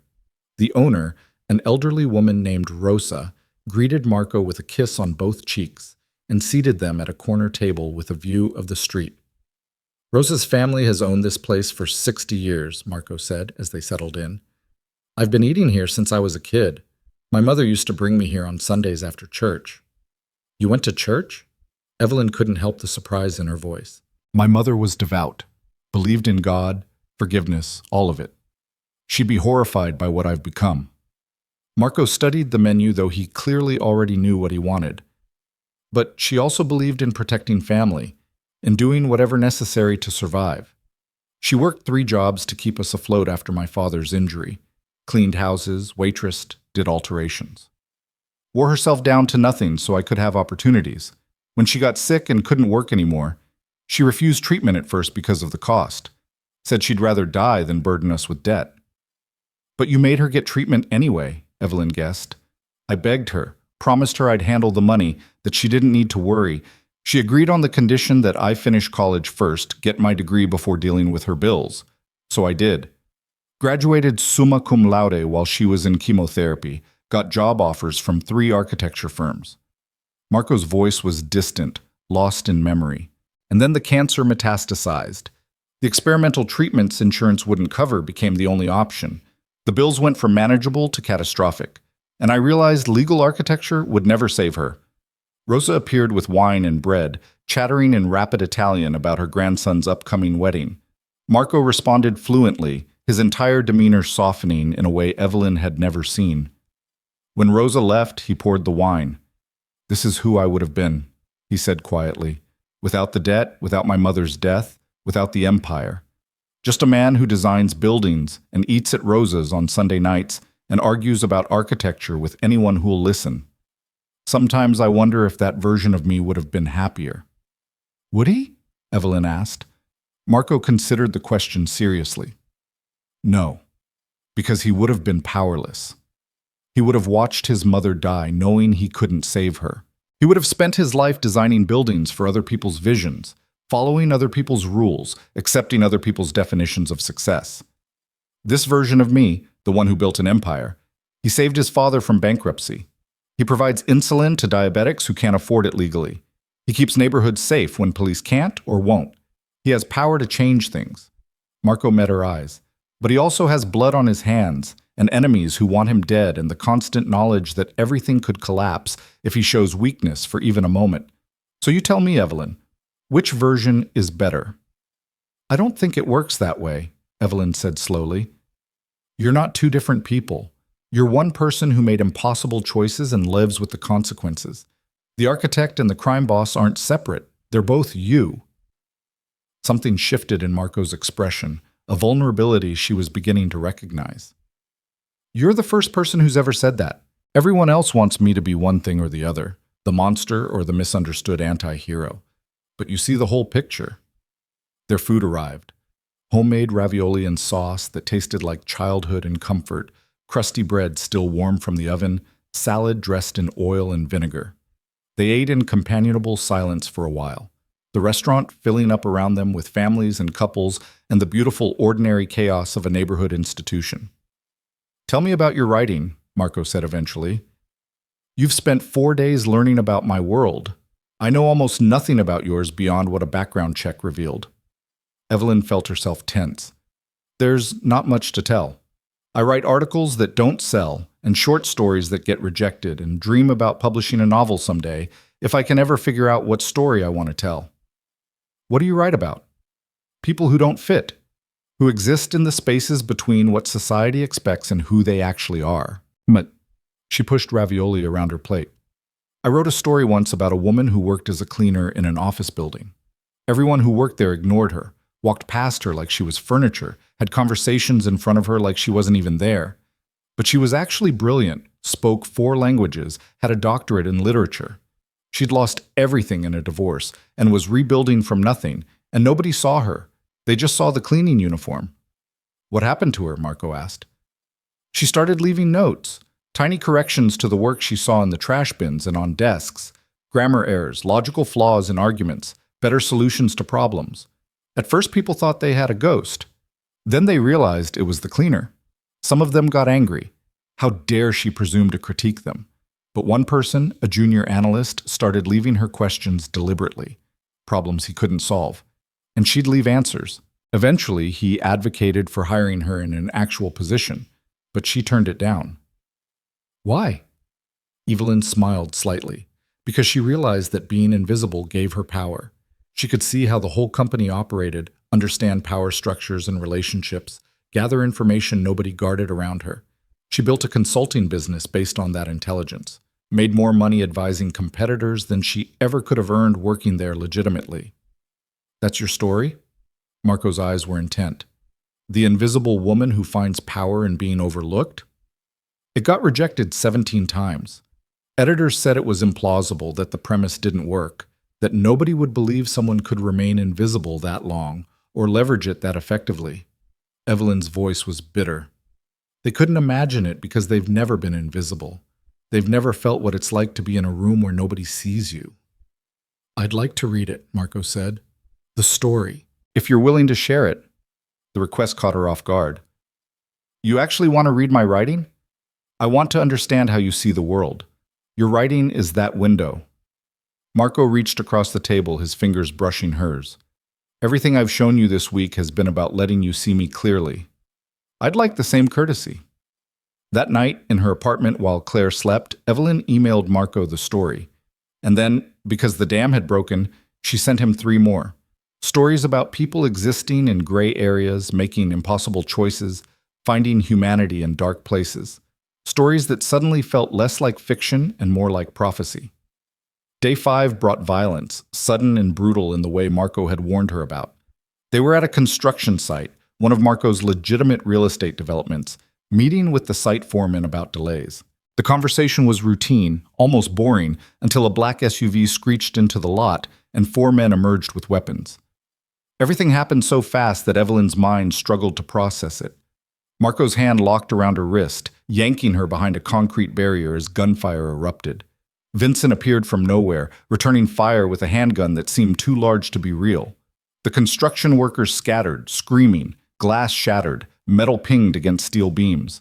Marco's body covered hers, pressing her flat against cold concrete, his weight protecting her from the bullets that chewed through the site office and shattered equipment. She could smell gunpowder and his cologne and her own fear. His heart hammered against her back, steady despite the chaos. "Stay down," he commanded, his voice absolutely calm. "Don't move, don't look up, just breathe." More gunfire, shouting in Italian, the screech of tires, then silence, ringing and absolute. Marco pulled back slightly, checking her for injuries with quick, efficient hands. "Are you hurt? Did anything hit you?" Evelyn shook her head, unable to form words. Her entire body was shaking, adrenaline flooding her system in waves that made her vision blur at the edges. "Vincent," Marco called out. "I'm good, boss. They're gone. Hit 2 of them, but they dragged their wounded into the SUV and took off. Jersey plates, probably stolen." Marco helped Evelyn to her feet, his hands steady on her arms. "Look at me," he said firmly. "Evelyn, look at me." She focused on his face, a small cut on his cheek from flying debris, but otherwise unharmed. His eyes were dark and intense, holding her gaze like an anchor. "You're safe," he said. "You're safe, and I'm safe. And it's over. Just breathe." "They tried to kill you." Her voice came out raw. They came here to kill you." "They came here to send a message," Marco corrected. "If they'd wanted me dead, they would have used better shooters. This was intimidation, a warning from someone who thinks they can scare me into concessions." His jaw tightened. They chose poorly. Police arrived within minutes, too many of them for this to be normal response time, which suggested someone had called before the shooting started. Marco spoke with the detectives with absolute composure, giving statements that were technically truthful but revealed nothing useful. Construction site robbery gone wrong, random violence. No, he didn't recognize the attackers. Yes, he'd cooperate with any investigation. The detective, a tired-looking woman in her 40s, clearly didn't believe a word of it, but she also clearly knew better than to push. She took their statements, collected evidence, and left with a warning to, "Be careful, Mr. DeLuca." Only when the police were gone, when the construction workers had been sent home and the site secured, did Marco's composure crack slightly. He paced the length of the site office, his movements tense with barely controlled fury. "The Moretti family," Vincent said. "Has to be. The timing, the location, the message. It's their style. And we've been cutting into their shipping operations for months. Find out for certain," Marco ordered, but quietly. "No retaliation until we're absolutely sure who ordered it. And Vincent, double security on all my properties. Triple it on my house and Evelyn's apartment." "My apartment?" Evelyn's voice was sharp. "Why my apartment?" Marco turned to her, and in his eyes she saw something that made her breath catch. Fear, raw and undisguised. "Because they saw you. They saw me protecting you. And if they're smart, they've already started researching who you are and how they can use you against me. Welcome to the reality of being associated with Marco DeLuca, Evelyn. You just became a target." The weight of that settled over her like a physical thing. She'd understood intellectually that being with Marco meant danger, but understanding and experiencing were entirely different. Those bullets had been real. The men with weapons had been real, and the threat to her wasn't hypothetical anymore. "I want to go home," she said quietly. "Vincent will drive you. I'm putting a security detail on your building." "No." Evelyn straightened her shoulders. "I want to go home to process this, but I'm not running. I'm not ending the 7 days early. I said I wanted to see everything, and this is part of everything, but I need a few hours to breathe." Something like respect flickered across Marco's face. "Vincent drives you. Security watches the building from a distance. They won't approach unless there's a threat. And tomorrow, if you still want to continue, I'll pick you up myself. But Evelyn, if you want to walk away now, I'll understand. This is more than I should have asked anyone to witness." "Tomorrow," Evelyn confirmed. "Pick me up tomorrow." The drive home was silent. Evelyn stared out the window, seeing the attack play over and over in her mind. The casual brutality of it, The way Marco's body had covered hers without hesitation, the absolute calm in his voice while bullets flew around them. Claire was at work when Evelyn entered the apartment, which was a mercy. She took a shower so hot it turned her skin pink, washing away the smell of gunpowder and fear. Then she sat on her bed and finally let herself cry. Not from terror, though she'd been terrified, but from the overwhelming realization of what she was choosing. This was Marco's world. Violence and danger, and the constant knowledge that someone might try to kill you for business reasons. This was what it meant to be his, to stand at his side, to accept what he offered. And the terrifying part wasn't that she wanted to run away. The terrifying part was that she still wanted to stay. Her phone buzzed with a text from an unknown number. "I read your stories. The invisible woman found power in being overlooked. You find truth in spaces most people ignore. You'd have made an extraordinary journalist if the world had let you. M." A second text followed immediately. "If you decide tomorrow that this is too much, I'll understand. But I hope you don't. I hope you're brave enough to see all 7 days. Because I think you're the first person who might actually understand why I built this empire and what it costs to maintain it." Evelyn stared at the messages for a long time. Then she typed a reply. "Tomorrow, 8 a.m. I'll be ready." His response came within seconds. "Tomorrow." And Evelyn? "Thank you for not running today." Most people would have.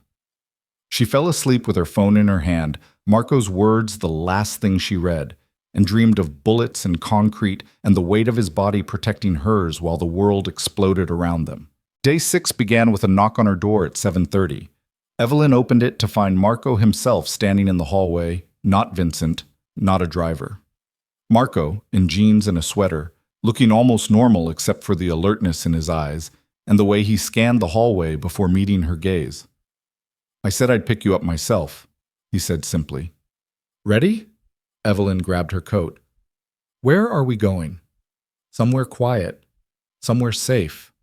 Somewhere I can show you what this all means without guns or negotiations or performances." Marco offered his hand. "I want to show you what I'm actually building, Evelyn. Not the empire or the illegal operations or the territory. The legacy." They drove north, out of the city, into suburbs that gradually gave way to rural Massachusetts. An hour from Boston, Marco turned down a private drive that led to a property under construction. Not luxury condos or commercial real estate, but something entirely different. A community center, medical clinic, after-school programs, housing for low-income families, all built with clean lines and thoughtful architecture, all designed with the same care Marco brought to his luxury developments. "This is where the money goes," Marco said as they walked the construction site. "Not all of it. I'm not a saint, and I do take profit. But a percentage of everything I earn, legal and illegal, gets funneled here. To projects like this, places that serve people the system ignores." Evelyn stared at the half-built structures, understanding dawning. "This is your architecture, your designs." "Everything I never got to build professionally." Marco's voice was quiet. "I hire real architects to handle the technical work and permits, but the concepts, the designs, the vision, that's mine. This is what I meant when I said I wanted to build something that lasts. Not just warehouses and shipping routes, but actual good, actual help for people who need it." "Why hide it?" Evelyn asked. "Why not publicize this? Use it to show you're not just a criminal. Because the moment I publicize it, it becomes about me instead of about them. It becomes PR instead of genuine help. And because the people I serve don't care about my reputation, they care about having a doctor who doesn't charge $300 for a visit, or affordable housing that doesn't come with rats and broken heat, or a safe place for their kids after school." Marco gestured to the buildings. "This is selfish, Evelyn. Don't mistake it for altruism. I'm building this because I need to believe I'm more than just a criminal, because my mother's memory deserves better than just her son who built an empire on broken laws." They spent hours there, Marco explaining every design choice, every accommodation for accessibility, every element meant to serve rather than impress. Evelyn watched him transform, the crime boss falling away to reveal the architect he'd never gotten to be. The builder who understood that real power wasn't control over territory, but the ability to create spaces where people could thrive. This is what I'm offering you, Marco said, as they stood in what would become the medical clinic's lobby. Not just money or security or protection from your debts, but this purpose, the chance to be part of building something that matters. I need someone who can tell these stories, who can document what we're doing, who can ensure that long after I'm gone, this legacy continues. Someone who sees the whole picture, the crime and the architecture, the violence and the healing, and can hold both truths at once. You want me to be your chronicler, Evelyn realized. To write the truth about Marco De Luca. I want you to be my partner, Marco corrected. In everything, the empire and the legacy, the darkness and the light. Someone who chooses this with full knowledge of what it costs and what it creates. Someone who's brave enough to stand in the gray areas with me. Evelyn looked at the construction around them, at the vision taking shape in steel and concrete, and felt something settle into place in her chest. This was the missing piece. This was why Marco had spent 7 days showing her everything, not to seduce her or intimidate her, but to give her the complete truth so she could make an informed choice. "One more day," she said. "You promised me 7 days. I want to see all of it before I answer." Marco nodded, understanding in his eyes. "Tomorrow, the 7th day. I'll show you the cost, the real cost. And then you decide." The 7th day began with a phone call at 3 in the morning. Evelyn jolted awake to her cell vibrating against her nightstand, Marco's name illuminated on the screen. She answered with her heart already racing, knowing that nothing good happened at this hour. "Get dressed," Marco said without preamble. "Warm clothes, comfortable shoes, Vincent's outside. I need you to see something, and it can't wait for morning." "What happened?" Sleep fell away instantly, replaced by the sharp clarity of adrenaline. "The cost I promised to show you. It's happening now." His voice was tight, controlled in that way she'd learned meant he was containing fury. "This is your last chance to walk away, Evelyn. Once you see this, once you understand what I'm capable of, when someone crosses the final line, there's no unknowing it. You can stay in bed, tell Vincent to leave, and we'll pretend these 7 days never happened. Or you can get in that car and see exactly who Marco De Luca becomes when loyalty is betrayed." Evelyn was already pulling on jeans, her phone wedged between shoulder and ear. "I'll be down in 5 minutes." She threw on layers against the November cold, sweater, jacket, boots, and was out the door in 4. Vincent waited by a black sedan, his expression grim in the pre-dawn darkness. He opened the door without a word, and Evelyn slid into the back seat to find it empty. No Marco, just her and Vincent and the weight of whatever was coming. They drove in silence through Boston's sleeping streets, heading toward the waterfront. The city looked different at this hour, stripped of its daytime pretense, raw and honest in its emptiness. Vincent navigated through industrial areas until they reached a warehouse Evelyn didn't recognize, isolated at the end of a pier with water on 3 sides and only one road in or out. Security was heavy, men she recognized from Marco's details stationed at intervals, all armed, all alert. Vincent led her inside through a side entrance, down a corridor that smelled of salt water and diesel, into a large open space that had been cleared of everything except a single chair bolted to the floor in the center. Marco stood 20 feet from that chair, his back to her, his posture rigid. He wore all black, tactical clothing that emphasized function over style, so different from his usual tailored elegance that it transformed him into someone else entirely, or perhaps revealed who he'd always been beneath the expensive suits. In the chair sat a man Evelyn didn't recognize. Mid-40s, average build, wearing clothes that had once been expensive but were now disheveled and stained. His face was bruised, one eye swollen shut, lips split.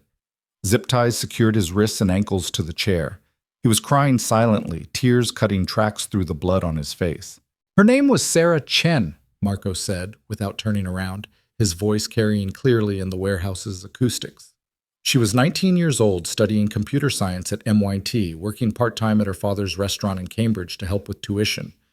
3 nights ago, she was walking home from her shift when someone grabbed her off the street, dragged her into an alley, assaulted her, beat her badly enough that she's currently in Massachusetts General with a fractured skull and internal bleeding.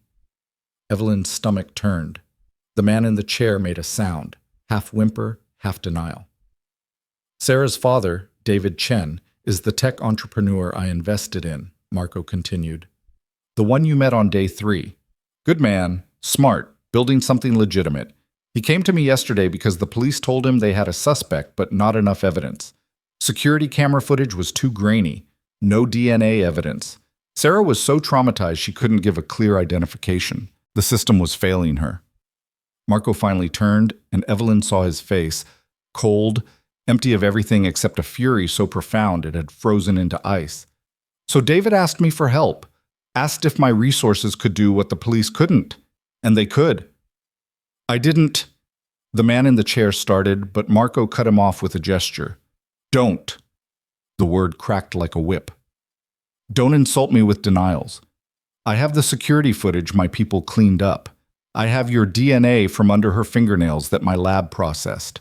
I have testimony from 3 witnesses who saw you following her from the restaurant. I have proof the police would never find because they don't have my resources or my motivation. Marco walked slowly toward the chair. Your name is Robert Hastings.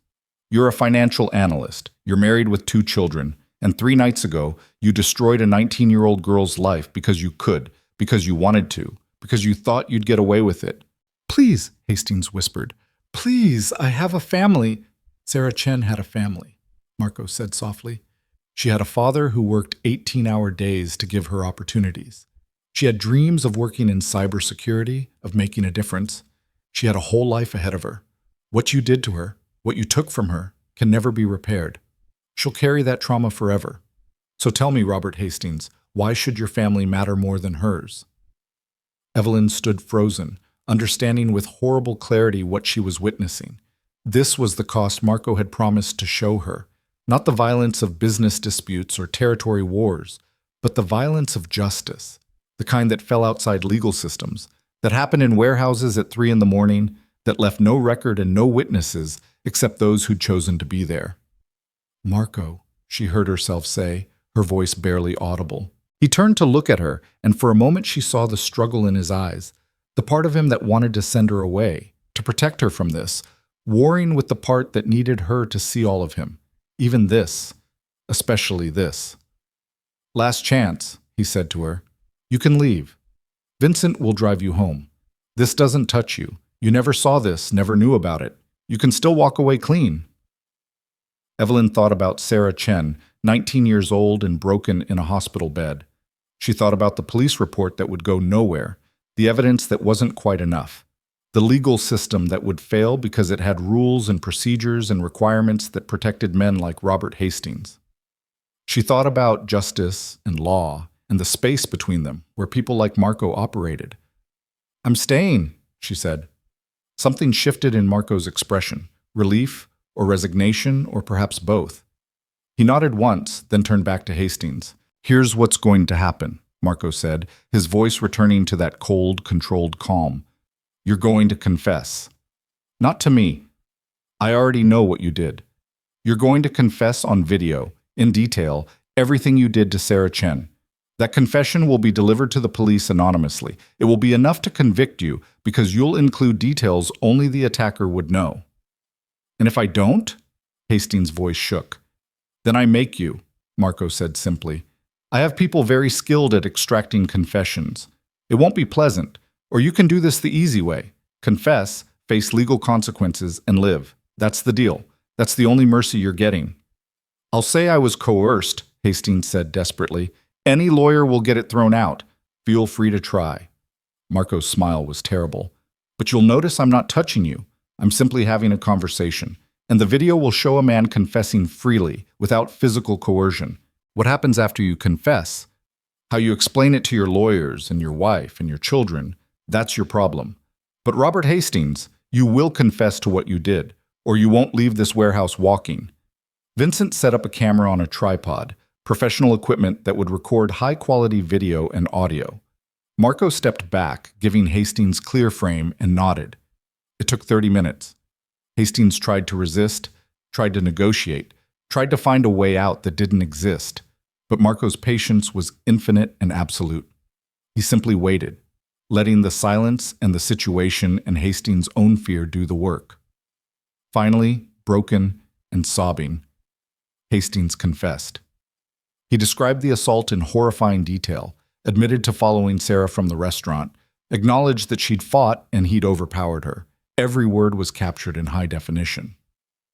When it was finished, Marco turned off the camera. Vincent, call Detective Morrison at BPD. Anonymous tip about Robert Hastings. Make sure they find him somewhere public, somewhere that won't raise questions about how he ended up there. And get that video to the news stations. I want this conviction airtight. What about him? Vincent gestured to Hastings. Clean him up. Leave him on the steps of his own house with his wallet and keys and no memory of how he got there. Let him wake up tomorrow and spend the rest of his life wondering if this was real or a nightmare, right up until the police knock on his door with an arrest warrant. Marco's voice was empty of emotion.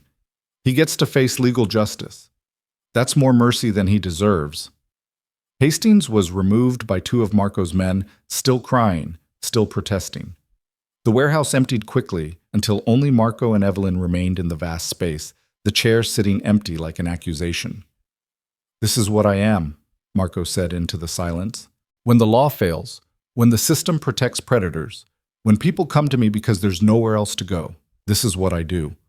I extract justice outside legal channels. I use fear and force and resources the police don't have to make things right in ways the courts never could. He turned to face her. I've done this 17 times in 15 years. Different situations, different crimes, but always the same pattern. Someone fails the system. The victim or their family comes to me. I find the truth and force accountability. You could have just killed him, Evelyn said quietly. Why the confession? Why involve the police at all? Because killing him would be easy. It would be satisfying. But it wouldn't help Sarah Chen. Marco's jaw tightened. She deserves to see him in court. She deserves to watch him be convicted legally, to have the system acknowledge what he did even if my methods started the process. And she deserves to know that sometimes, even when official justice fails, someone cares enough to make sure predators don't walk free. You're playing judge and jury, Evelyn said. Yes. No apology, no justification. I'm doing what needs to be done when the actual judges and juries fail. Is it legal? No. Is it right? I don't know, but it's necessary, and I won't apologize for protecting people the system abandons. Evelyn walked to the empty chair, touching its cold metal surface. 7 days ago, she'd been a struggling writer drowning in debt, invisible to everyone around her. Now she stood in a warehouse at dawn, having witnessed extrajudicial justice, understanding that the man offering her everything was capable of this, capable of torture if necessary, capable of extracting confessions through fear, capable of operating entirely outside the law when he believed the cause was just. The 7 days are over, Marco said behind her. You've seen everything. The legitimate business and the criminal empire, the architecture and the violence, the community centers and the warehouses where I make people confess to crimes. You know what I offer and what it costs. You know who I am when the masks come off. His voice was rough. So decide, Evelyn Moore. All in or walk away. But decide now, and mean it. Evelyn turned to face him, this complicated, dangerous man who'd shown her truth without flinching. You said I could leave any time, that the moment I wanted out, you'd let me go. Yes, Marco confirmed. No consequences, no retaliation, just gone. You walk out of here and I never contact you again. And if I stay, what exactly am I agreeing to? Everything. Marco moved closer, close enough that she could see the exhaustion in his eyes, the weight of what he'd just done. You'd be mine. Publicly, visibly mine. You'd live in an apartment I provide, safe, secure, in a building I control. Your debts disappear. Your car is paid off. Your student loans are resolved. You'd have time and space to write, to build your career. But in exchange, you attend events with me. You're present when I need you.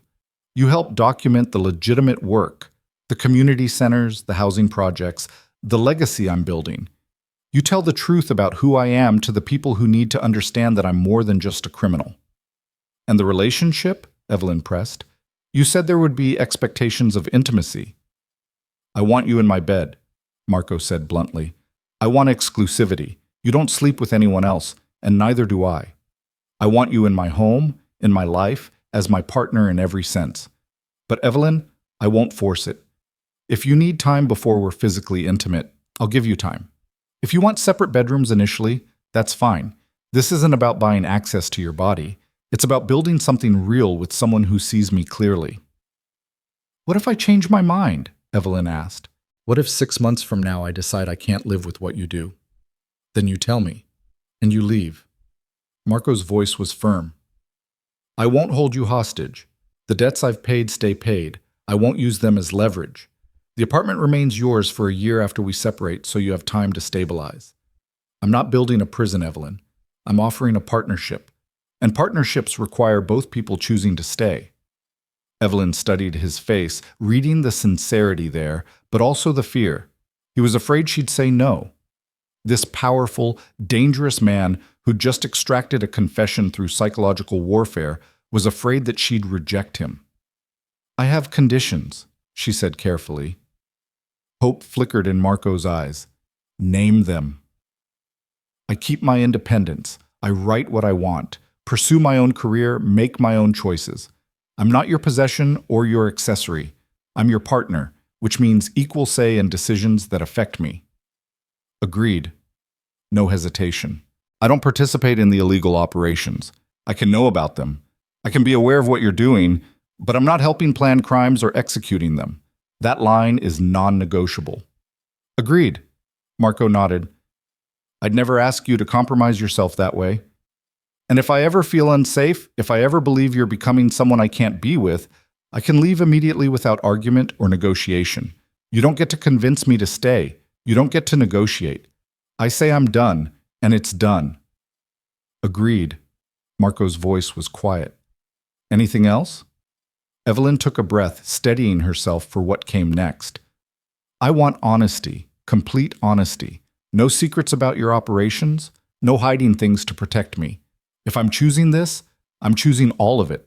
That means you trust me enough to tell me everything. That's dangerous, Marco said. The more you know, the more liability you become. If anyone ever got to you, tried to make you talk, then you'll have to trust that I won't break, Evelyn interrupted. You said you needed someone honest, someone real. That requires trust, Marco. Complete trust. So either you give me that, or this doesn't work. Marco was silent for a long moment, visibly wrestling with the decision. Finally, he nodded. Complete honesty. No secrets. You'll know everything. The legitimate operations, the illegal ones, the finances, the enemies, all of it.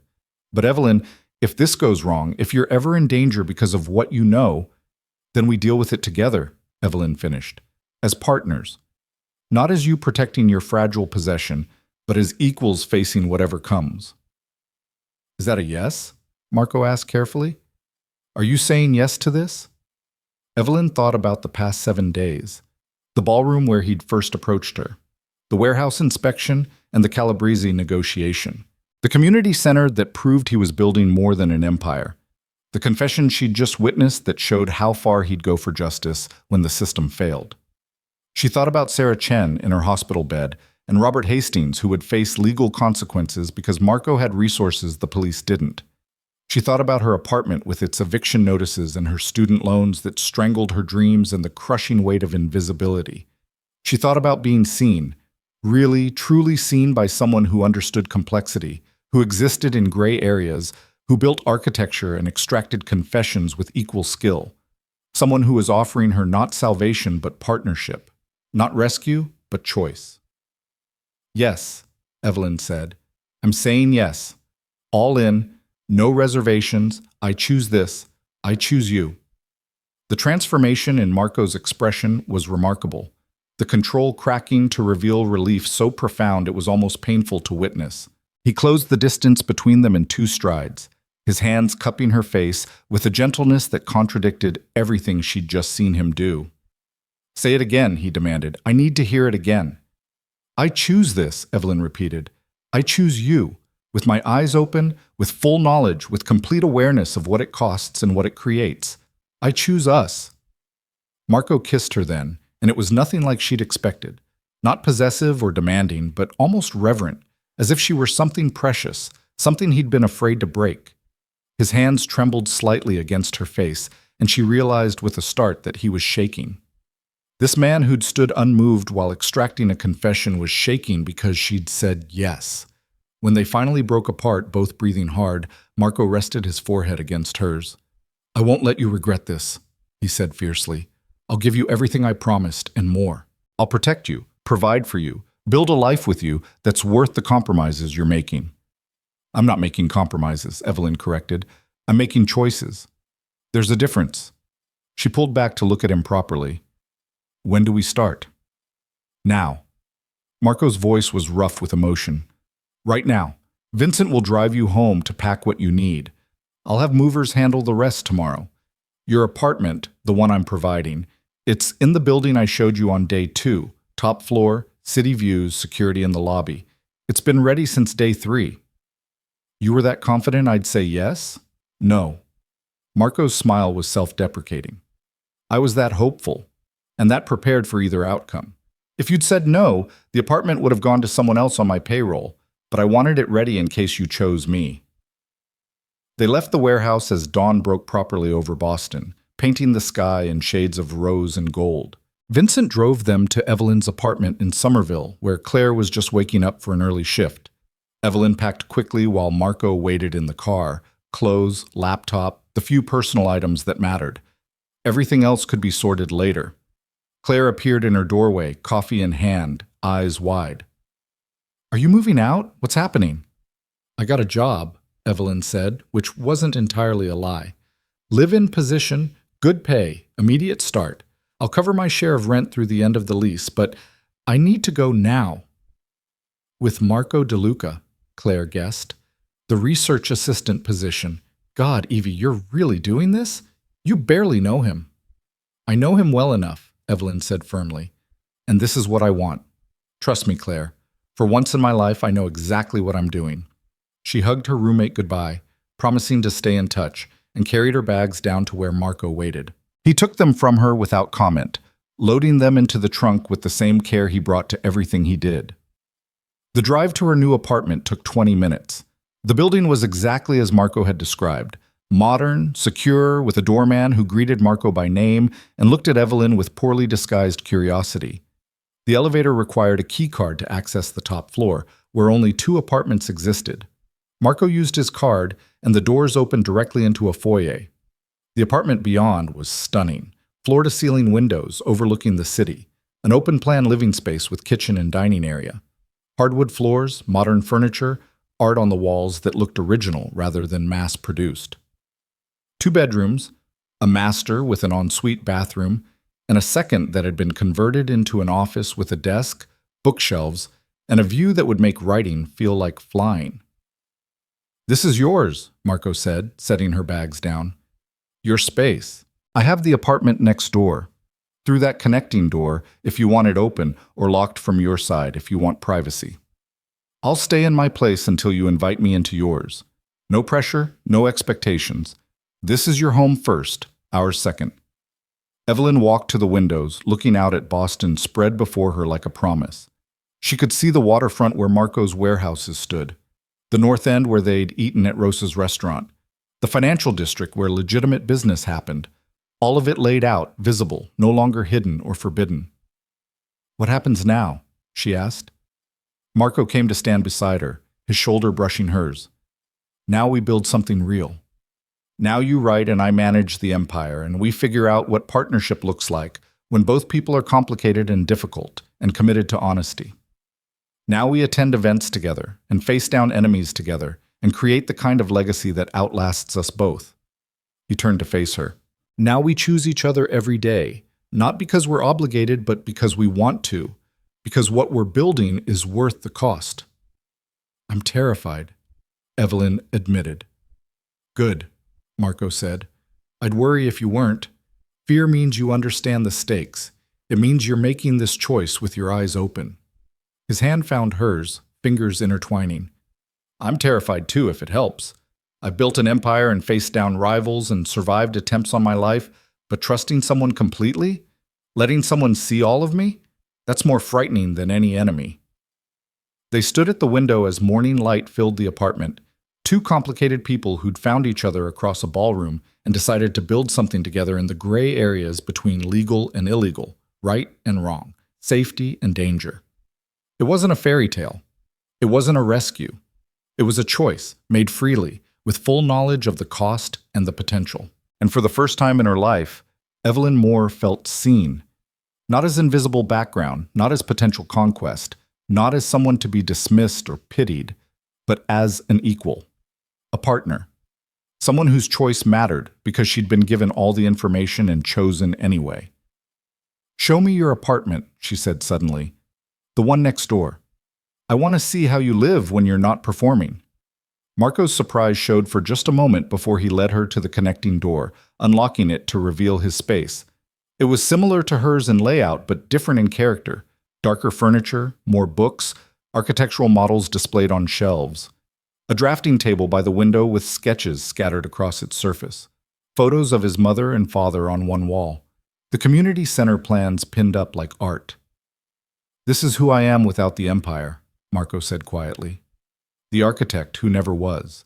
The son who still misses his parents. The builder who dreams of creating things that last beyond himself. He gestured to the sketches. "I work on these at night when I can't sleep.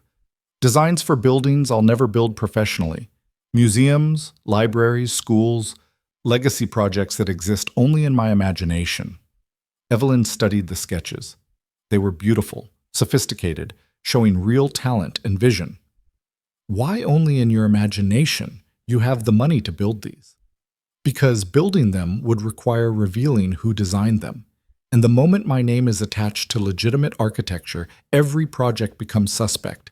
Every permit gets scrutinized. The empire I've built makes it impossible to be the architect I wanted to be." Marco's voice held old grief. "That's the real cost, Evelyn. Not the danger or the violence or the legal risk, but the knowledge that I'll never get to be both people fully. The criminal empire feeds the architectural dreams, but it also prevents them from ever becoming public reality." "What if they didn't have to be public?" Evelyn said slowly.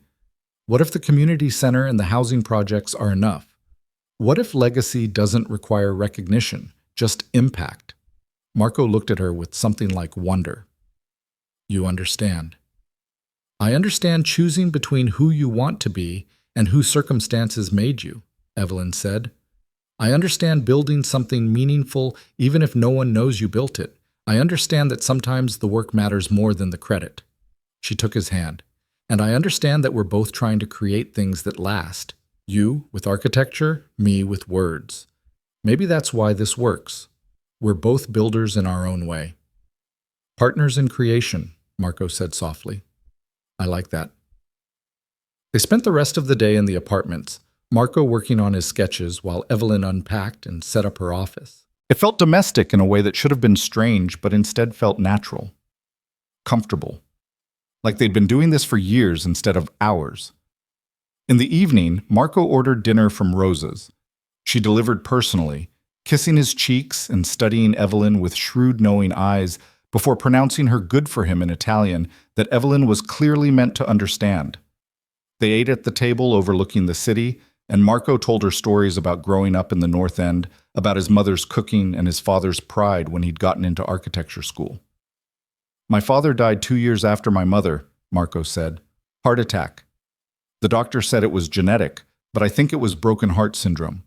He never recovered from losing her, spent his last 2 years existing rather than living, going through motions while waiting to join her." Marco's voice was distant. "I was already building the empire by then, already making money illegally to pay off debts.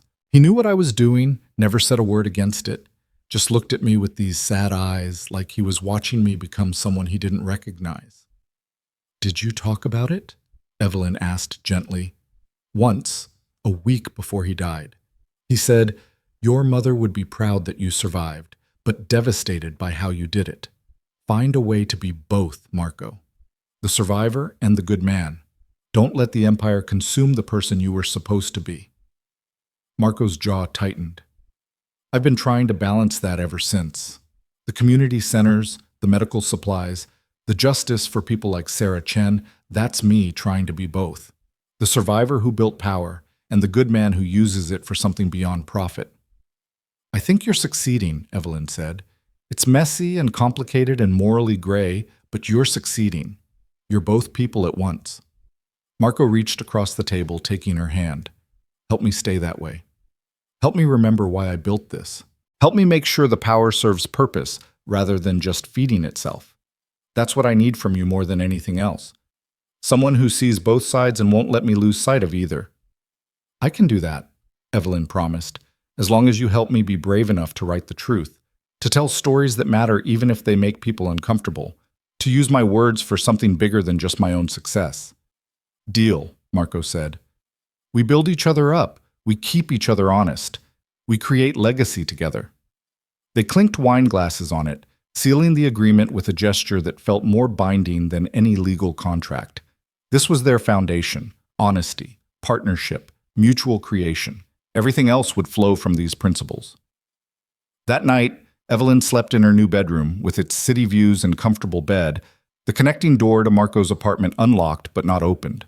She could hear him moving around in his space, the sound of water running, music playing softly, the comfortable sounds of someone settling in for the night. It was intimate without being intrusive, present without being demanding. She fell asleep feeling safe for the first time in years, knowing that tomorrow would bring new challenges and complications, but also knowing she wasn't facing them alone anymore. She'd made her choice. She'd said yes. And whatever came next, they would handle it together. In the gray areas between right and wrong, between legal and illegal, between safety and danger, Evelyn Moore and Marco DeLuca had found each other. And they were building something that might just last. 3 months passed in a rhythm that felt simultaneously foreign and familiar. Evelyn settled into her new life with Marco like stepping into water. Initial shock giving way to adjustment, then comfort, then the realization that she couldn't imagine existing any other way. The apartment became truly hers as she filled the office with books and plants, as her writing spread across the desk in organized chaos, as morning coffee at the window watching the city wake became ritual rather than novelty. Marco kept his promise about the connecting door. He never pushed, never demanded, never assumed access to her space was his right. Some nights they cooked dinner together in his kitchen, talking about architecture and story structure and the weird parallel between building empires and building narratives. Other nights they stayed separate, comfortable in their independence, knowing the other person was close but respecting the boundary. The physical intimacy came gradually, naturally, without the transaction she'd half feared. A kiss goodnight that lingered, his hand at the small of her back becoming familiar, wanted. The night she'd fallen asleep on his couch reading architectural journals and woke to find him carrying her to bed, tucking her in with a tenderness that made her chest ache. Small moments accumulating until the night she knocked on the connecting door and asked, "Can I stay with you tonight?" And he'd simply opened his arms in answer. Making love with Marco was revelation and confirmation in equal measure. He approached it the way he approached everything, with absolute focus, careful attention to detail, genuine interest in her pleasure as much as his own. But beneath the skill was vulnerability, the same fear she'd seen in the warehouse when he'd waited for her answer. The fear that she'd see him completely and decide he wasn't worth the complexity.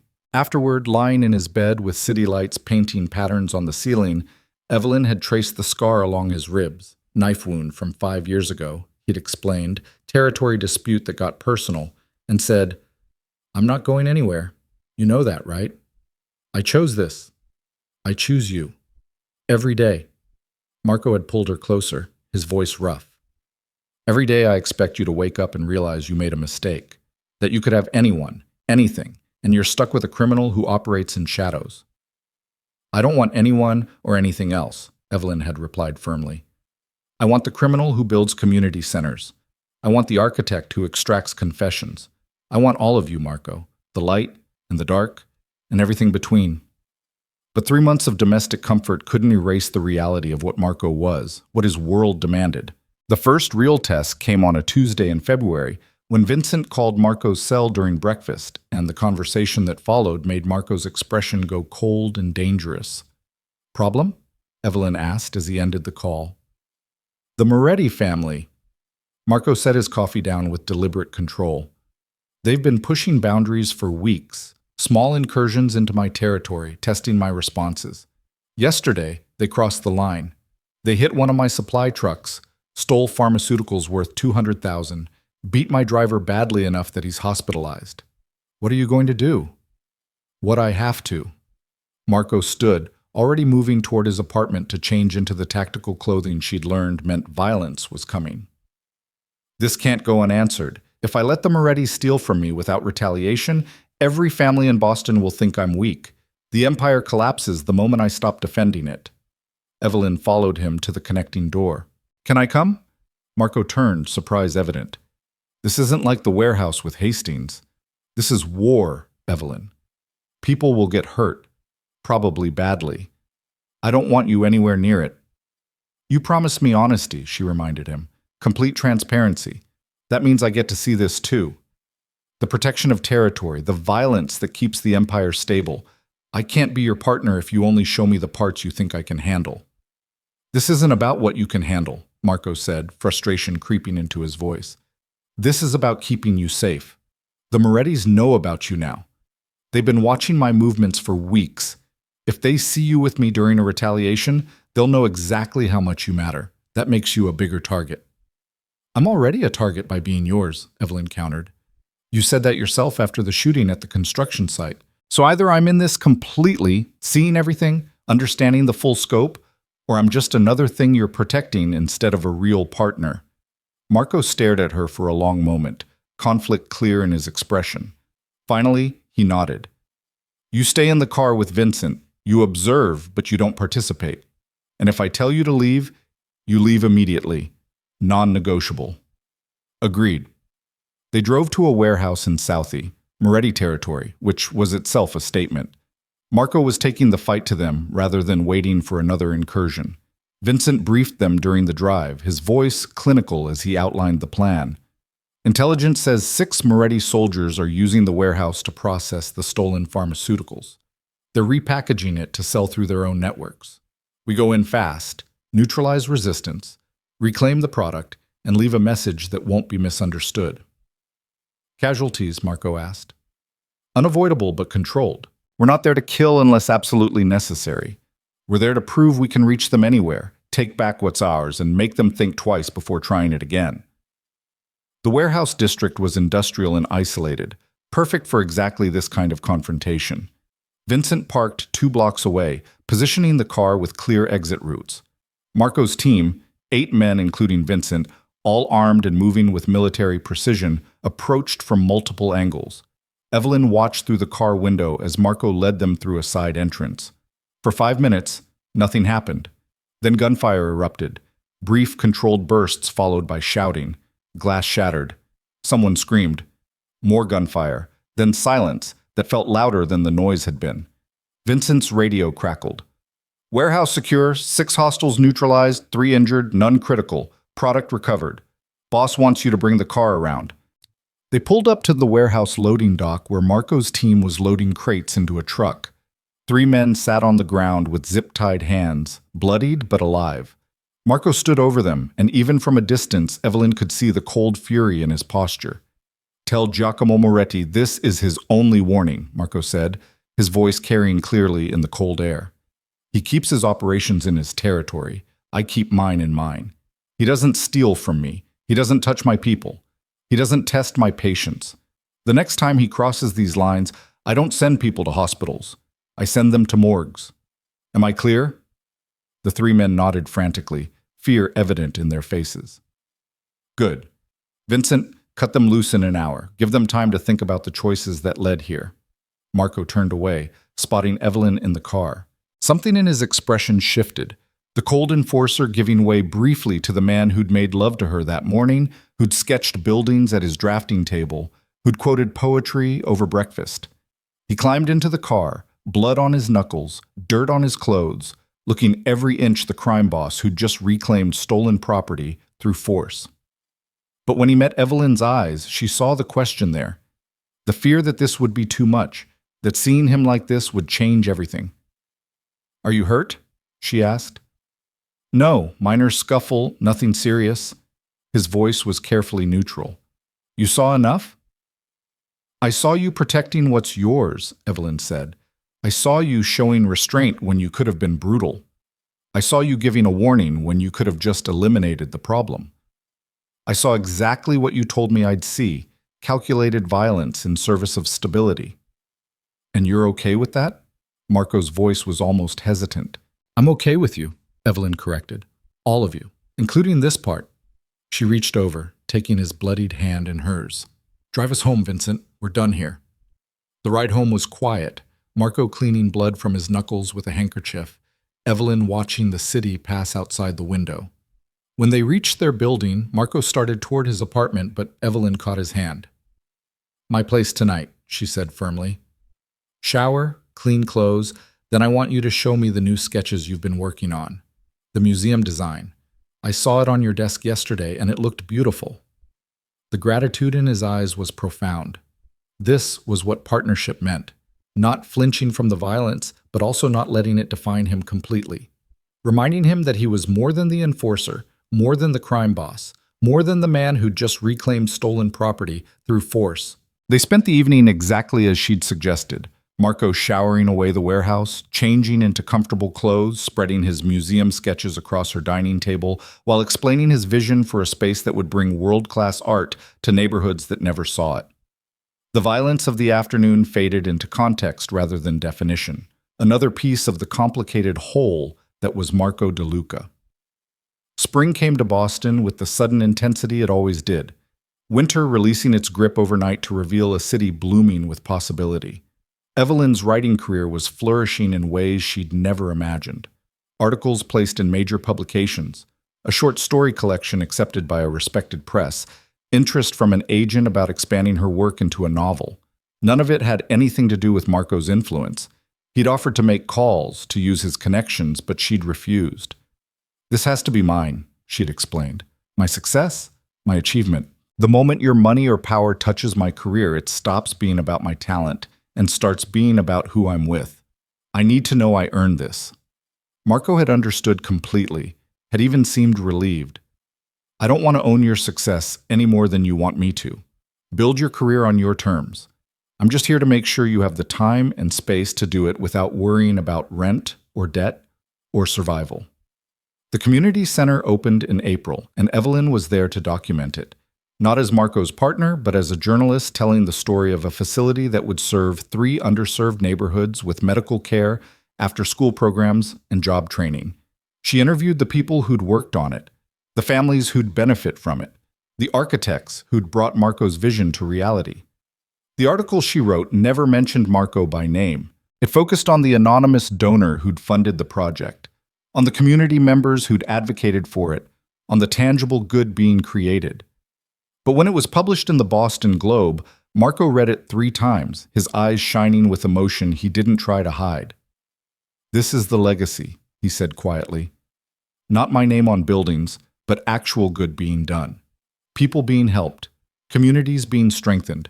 You told that story better than I ever could have. Because I'm not you, Evelyn said. I'm not the builder.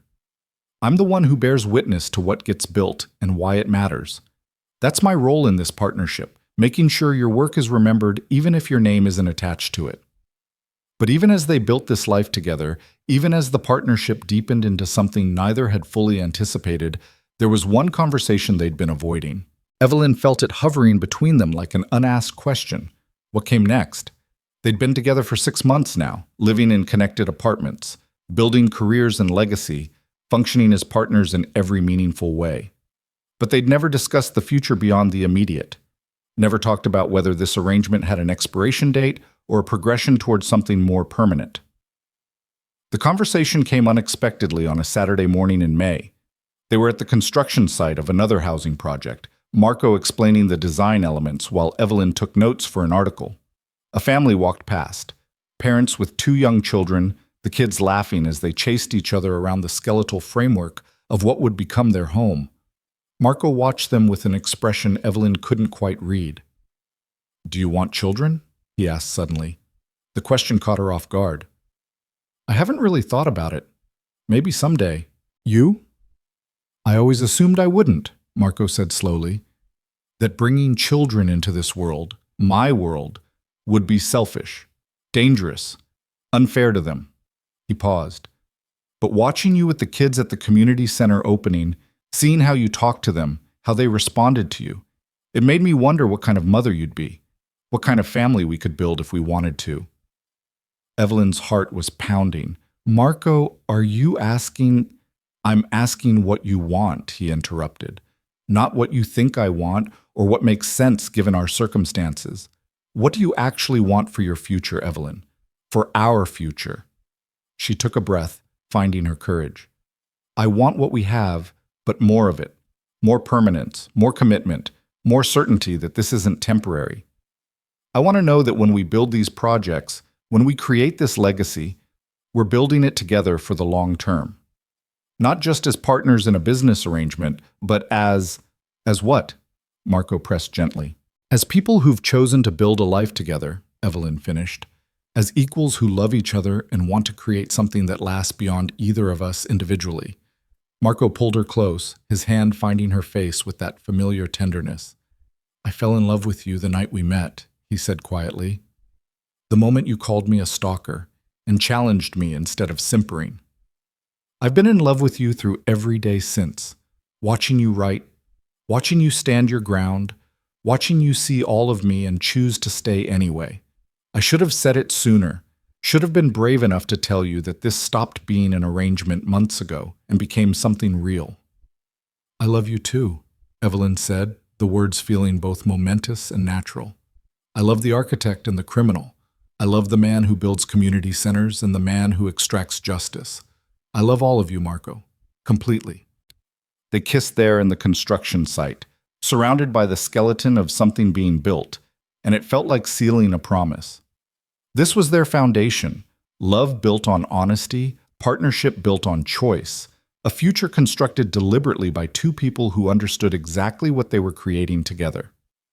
That evening, Marco cooked dinner in his apartment, real cooking, from scratch, the kind his mother had taught him. Evelyn watched from the counter, sipping wine, listening to him talk about the recipes he'd grown up with, the Sunday dinners at Rosa's, the traditions he wanted to preserve even though the world he'd built was so different from the one his parents had known. After dinner, he led her to the living room where he'd set up his drafting table with a new sketch spread across it. But this wasn't a building. It was a ring, elegant, sophisticated, with clean lines and a single diamond set in a band that incorporated tiny architectural elements. I designed it myself, Marco said, his voice uncertain in a way she rarely heard. Had it made by a jeweler I trust. I've been carrying it for 2 weeks, trying to find the right moment. The perfect words, the grand gesture that would match what you mean to me. He turned to face her. But perfect moments don't exist in our world, Evelyn. We exist in gray areas, in complicated spaces, in the messy reality of building something real. So I'm just going to ask. He pulled the actual ring from his pocket, the sketch made real in platinum and diamond, beautiful in its simplicity. Marry me. Not because I'm completing some transaction or claiming you as property, but because I want to build a life with you. I want children who inherit your honesty and your courage. I want to grow old watching you write stories that matter and knowing I helped create the space for that to happen. I want to be your partner in everything, the architecture and the writing, the empire and the legacy, the light and the dark. Marry me, Evelyn Moore, and let's build something that lasts. Evelyn stared at the ring, at the man holding it, at the life they'd already built, and the future he was offering. 6 months ago, she'd been drowning in debt and invisibility. Now she stood in a beautiful apartment with a man she loved offering her partnership and permanence and a future built on choice rather than necessity. Yes, she said, her voice steady and certain. Yes, I'll marry you.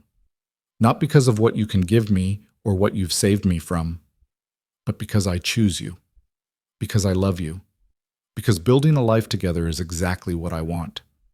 Marco slipped the ring onto her finger, perfect fit, because of course he'd measured while she slept, because he approached even proposals with the same meticulous planning he brought to everything. Then he pulled her close, and they stood together in front of the windows overlooking the city they both loved, the empire he'd built, and the stories she'd tell about it, the future spreading before them, full of possibility and complexity and promise. We should tell people, Evelyn said eventually. Vincent, Rosa, the people who matter to us. Tomorrow, Marco agreed. Tonight, I just want to be here with you. No empire, No obligations, just us.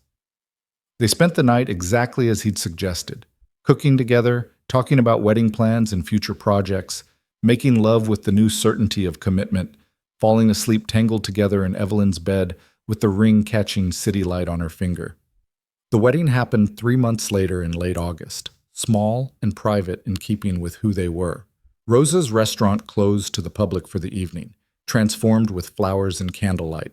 Vincent stood as Marco's best man, Claire as Evelyn's maid of honor, despite her continued confusion about the relationship.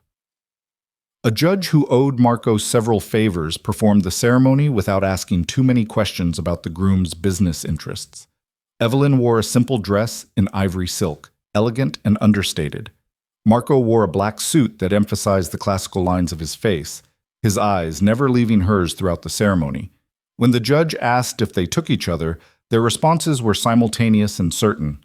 When they kissed as husband and wife, the small gathering applauded and Evelyn felt something settle into place, the final piece of a life built deliberately, chosen consciously, created together. The reception was exactly what they'd wanted: good food, better wine, people they actually cared about rather than society obligations. Rosa cried and called them both her children. Vincent gave a toast about watching Marco build an empire and seeing him finally find someone who made him want to build something more than power. Claire pulled Evelyn aside and demanded to know how she'd gotten so lucky. "It's not luck," Evelyn said, watching Marco across the room talking with Rosa's grandson about architecture. "It's choice. Every single day we choose each other. We choose honesty over comfortable lies. We choose partnership over possession. We choose to build something together knowing it's complicated and difficult and worth it." "You really love him," Claire said wonderingly. "The crime boss with the sketchy business? You actually love him." "I love all of him," Evelyn corrected. "The crime boss and the architect, the man who operates outside the law and the man who builds community centers, the enforcer and the designer. He's not one thing, Claire. None of us are. And he loves all of me, the struggling writer and the successful one, the uncertain and the confident, every version of who I am and who I'm becoming." Later, when the party had wound down and the guests had departed, Marco and Evelyn walked along the waterfront where it had all begun, past the warehouses where he'd shown her his operations, past the docks where legitimate and illegal commerce intertwined, past the construction sites that would become housing and medical centers and legacy projects that bore no name but served real need. "Regrets?" Marco asked, his arm around her waist. "None," Evelyn said firmly. "Not one single moment. You?" "Only that I didn't find you sooner," Marco admitted. "All those years building the empire alone, thinking power was enough. If I'd known you existed, I'd have searched every ballroom in Boston until I found you." "You found me when we both needed it," Evelyn said. "Any earlier and I wouldn't have been ready. I needed to be invisible long enough to understand what being seen really meant. I needed to struggle enough to appreciate what partnership offers. I needed to be lost enough to choose the path we're building together." They stood at the water's edge as the sun set over Boston, painting the sky in shades of copper and crimson. In the distance, the city they both loved sprawled across the landscape, Marco's empire woven into its infrastructure, Evelyn's words beginning to document its hidden histories, their shared legacy taking shape in concrete and story. "What happens now?" Marco asked. Evelyn smiled. "Now we live. We build. We create. We face whatever comes knowing we're facing it together." She turned to face him, this complicated, dangerous man who'd offered her honesty instead of pretty lies, partnership instead of possession, choice instead of obligation. "Now we prove that what we've built lasts, that love and legacy can coexist with empire and pragmatism, that two people choosing each other every day can create something more powerful than either could build alone." "Together," Marco agreed, pulling her close. "Together," Evelyn confirmed.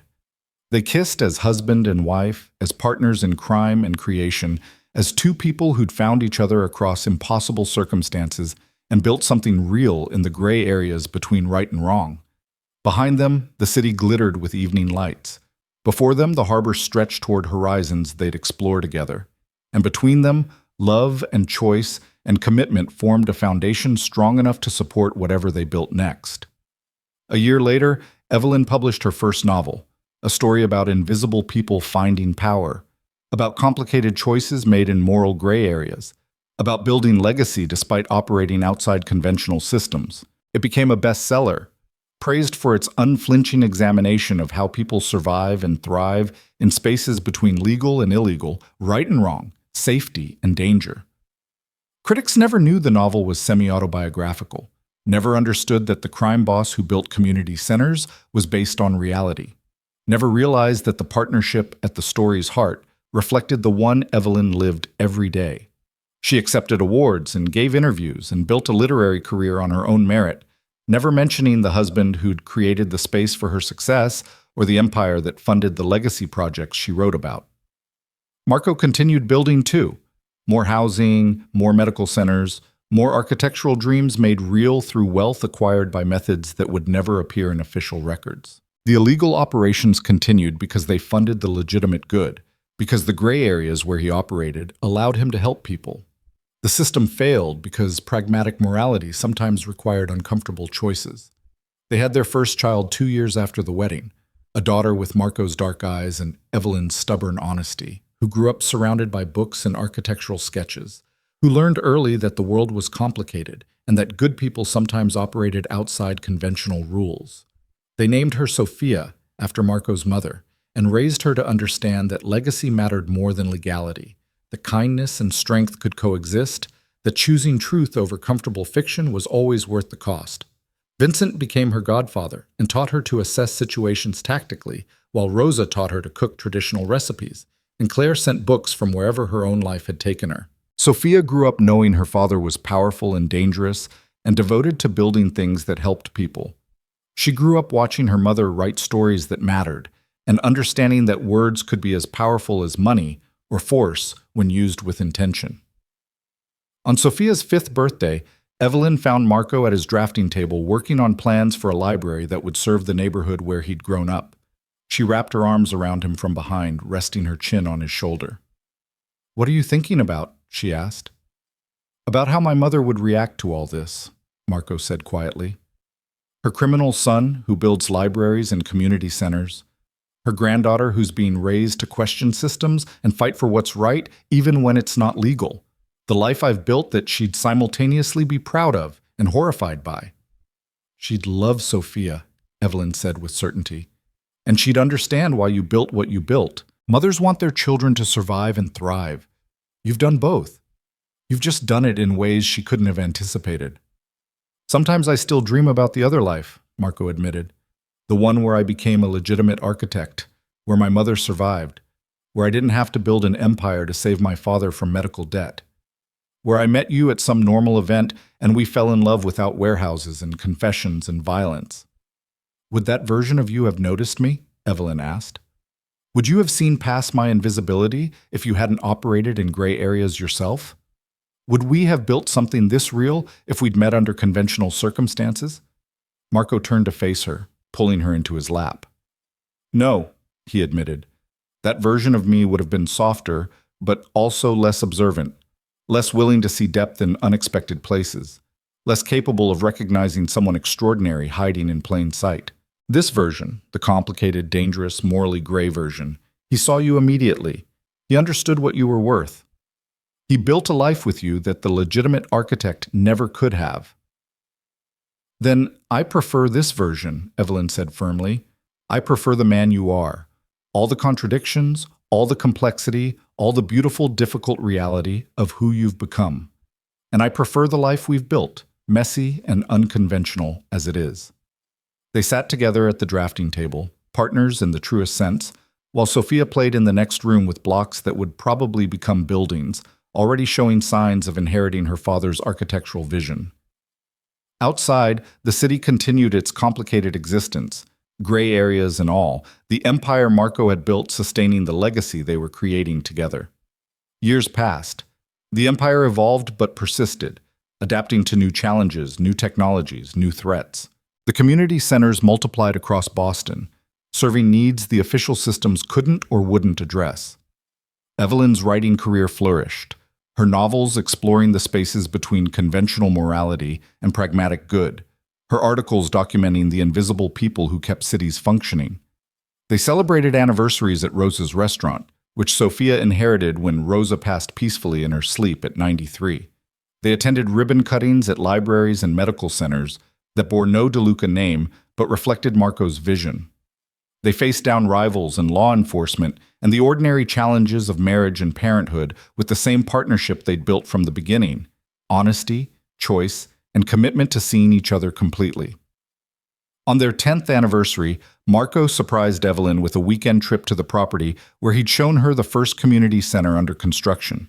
The site had transformed: beautiful buildings surrounding a central plaza, children playing in a park, families accessing medical care and education and opportunity.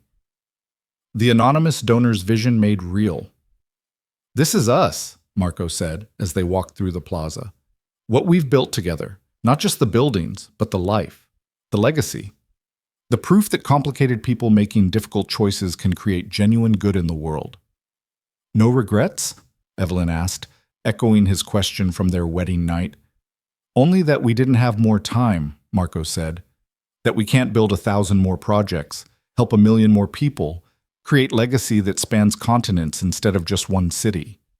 But what we have built, Evelyn, what we're still building, it matters, it lasts, it helps." "It's enough," Evelyn assured him. "More than enough. We've created something real and good and complicated and worth every difficult choice we've made.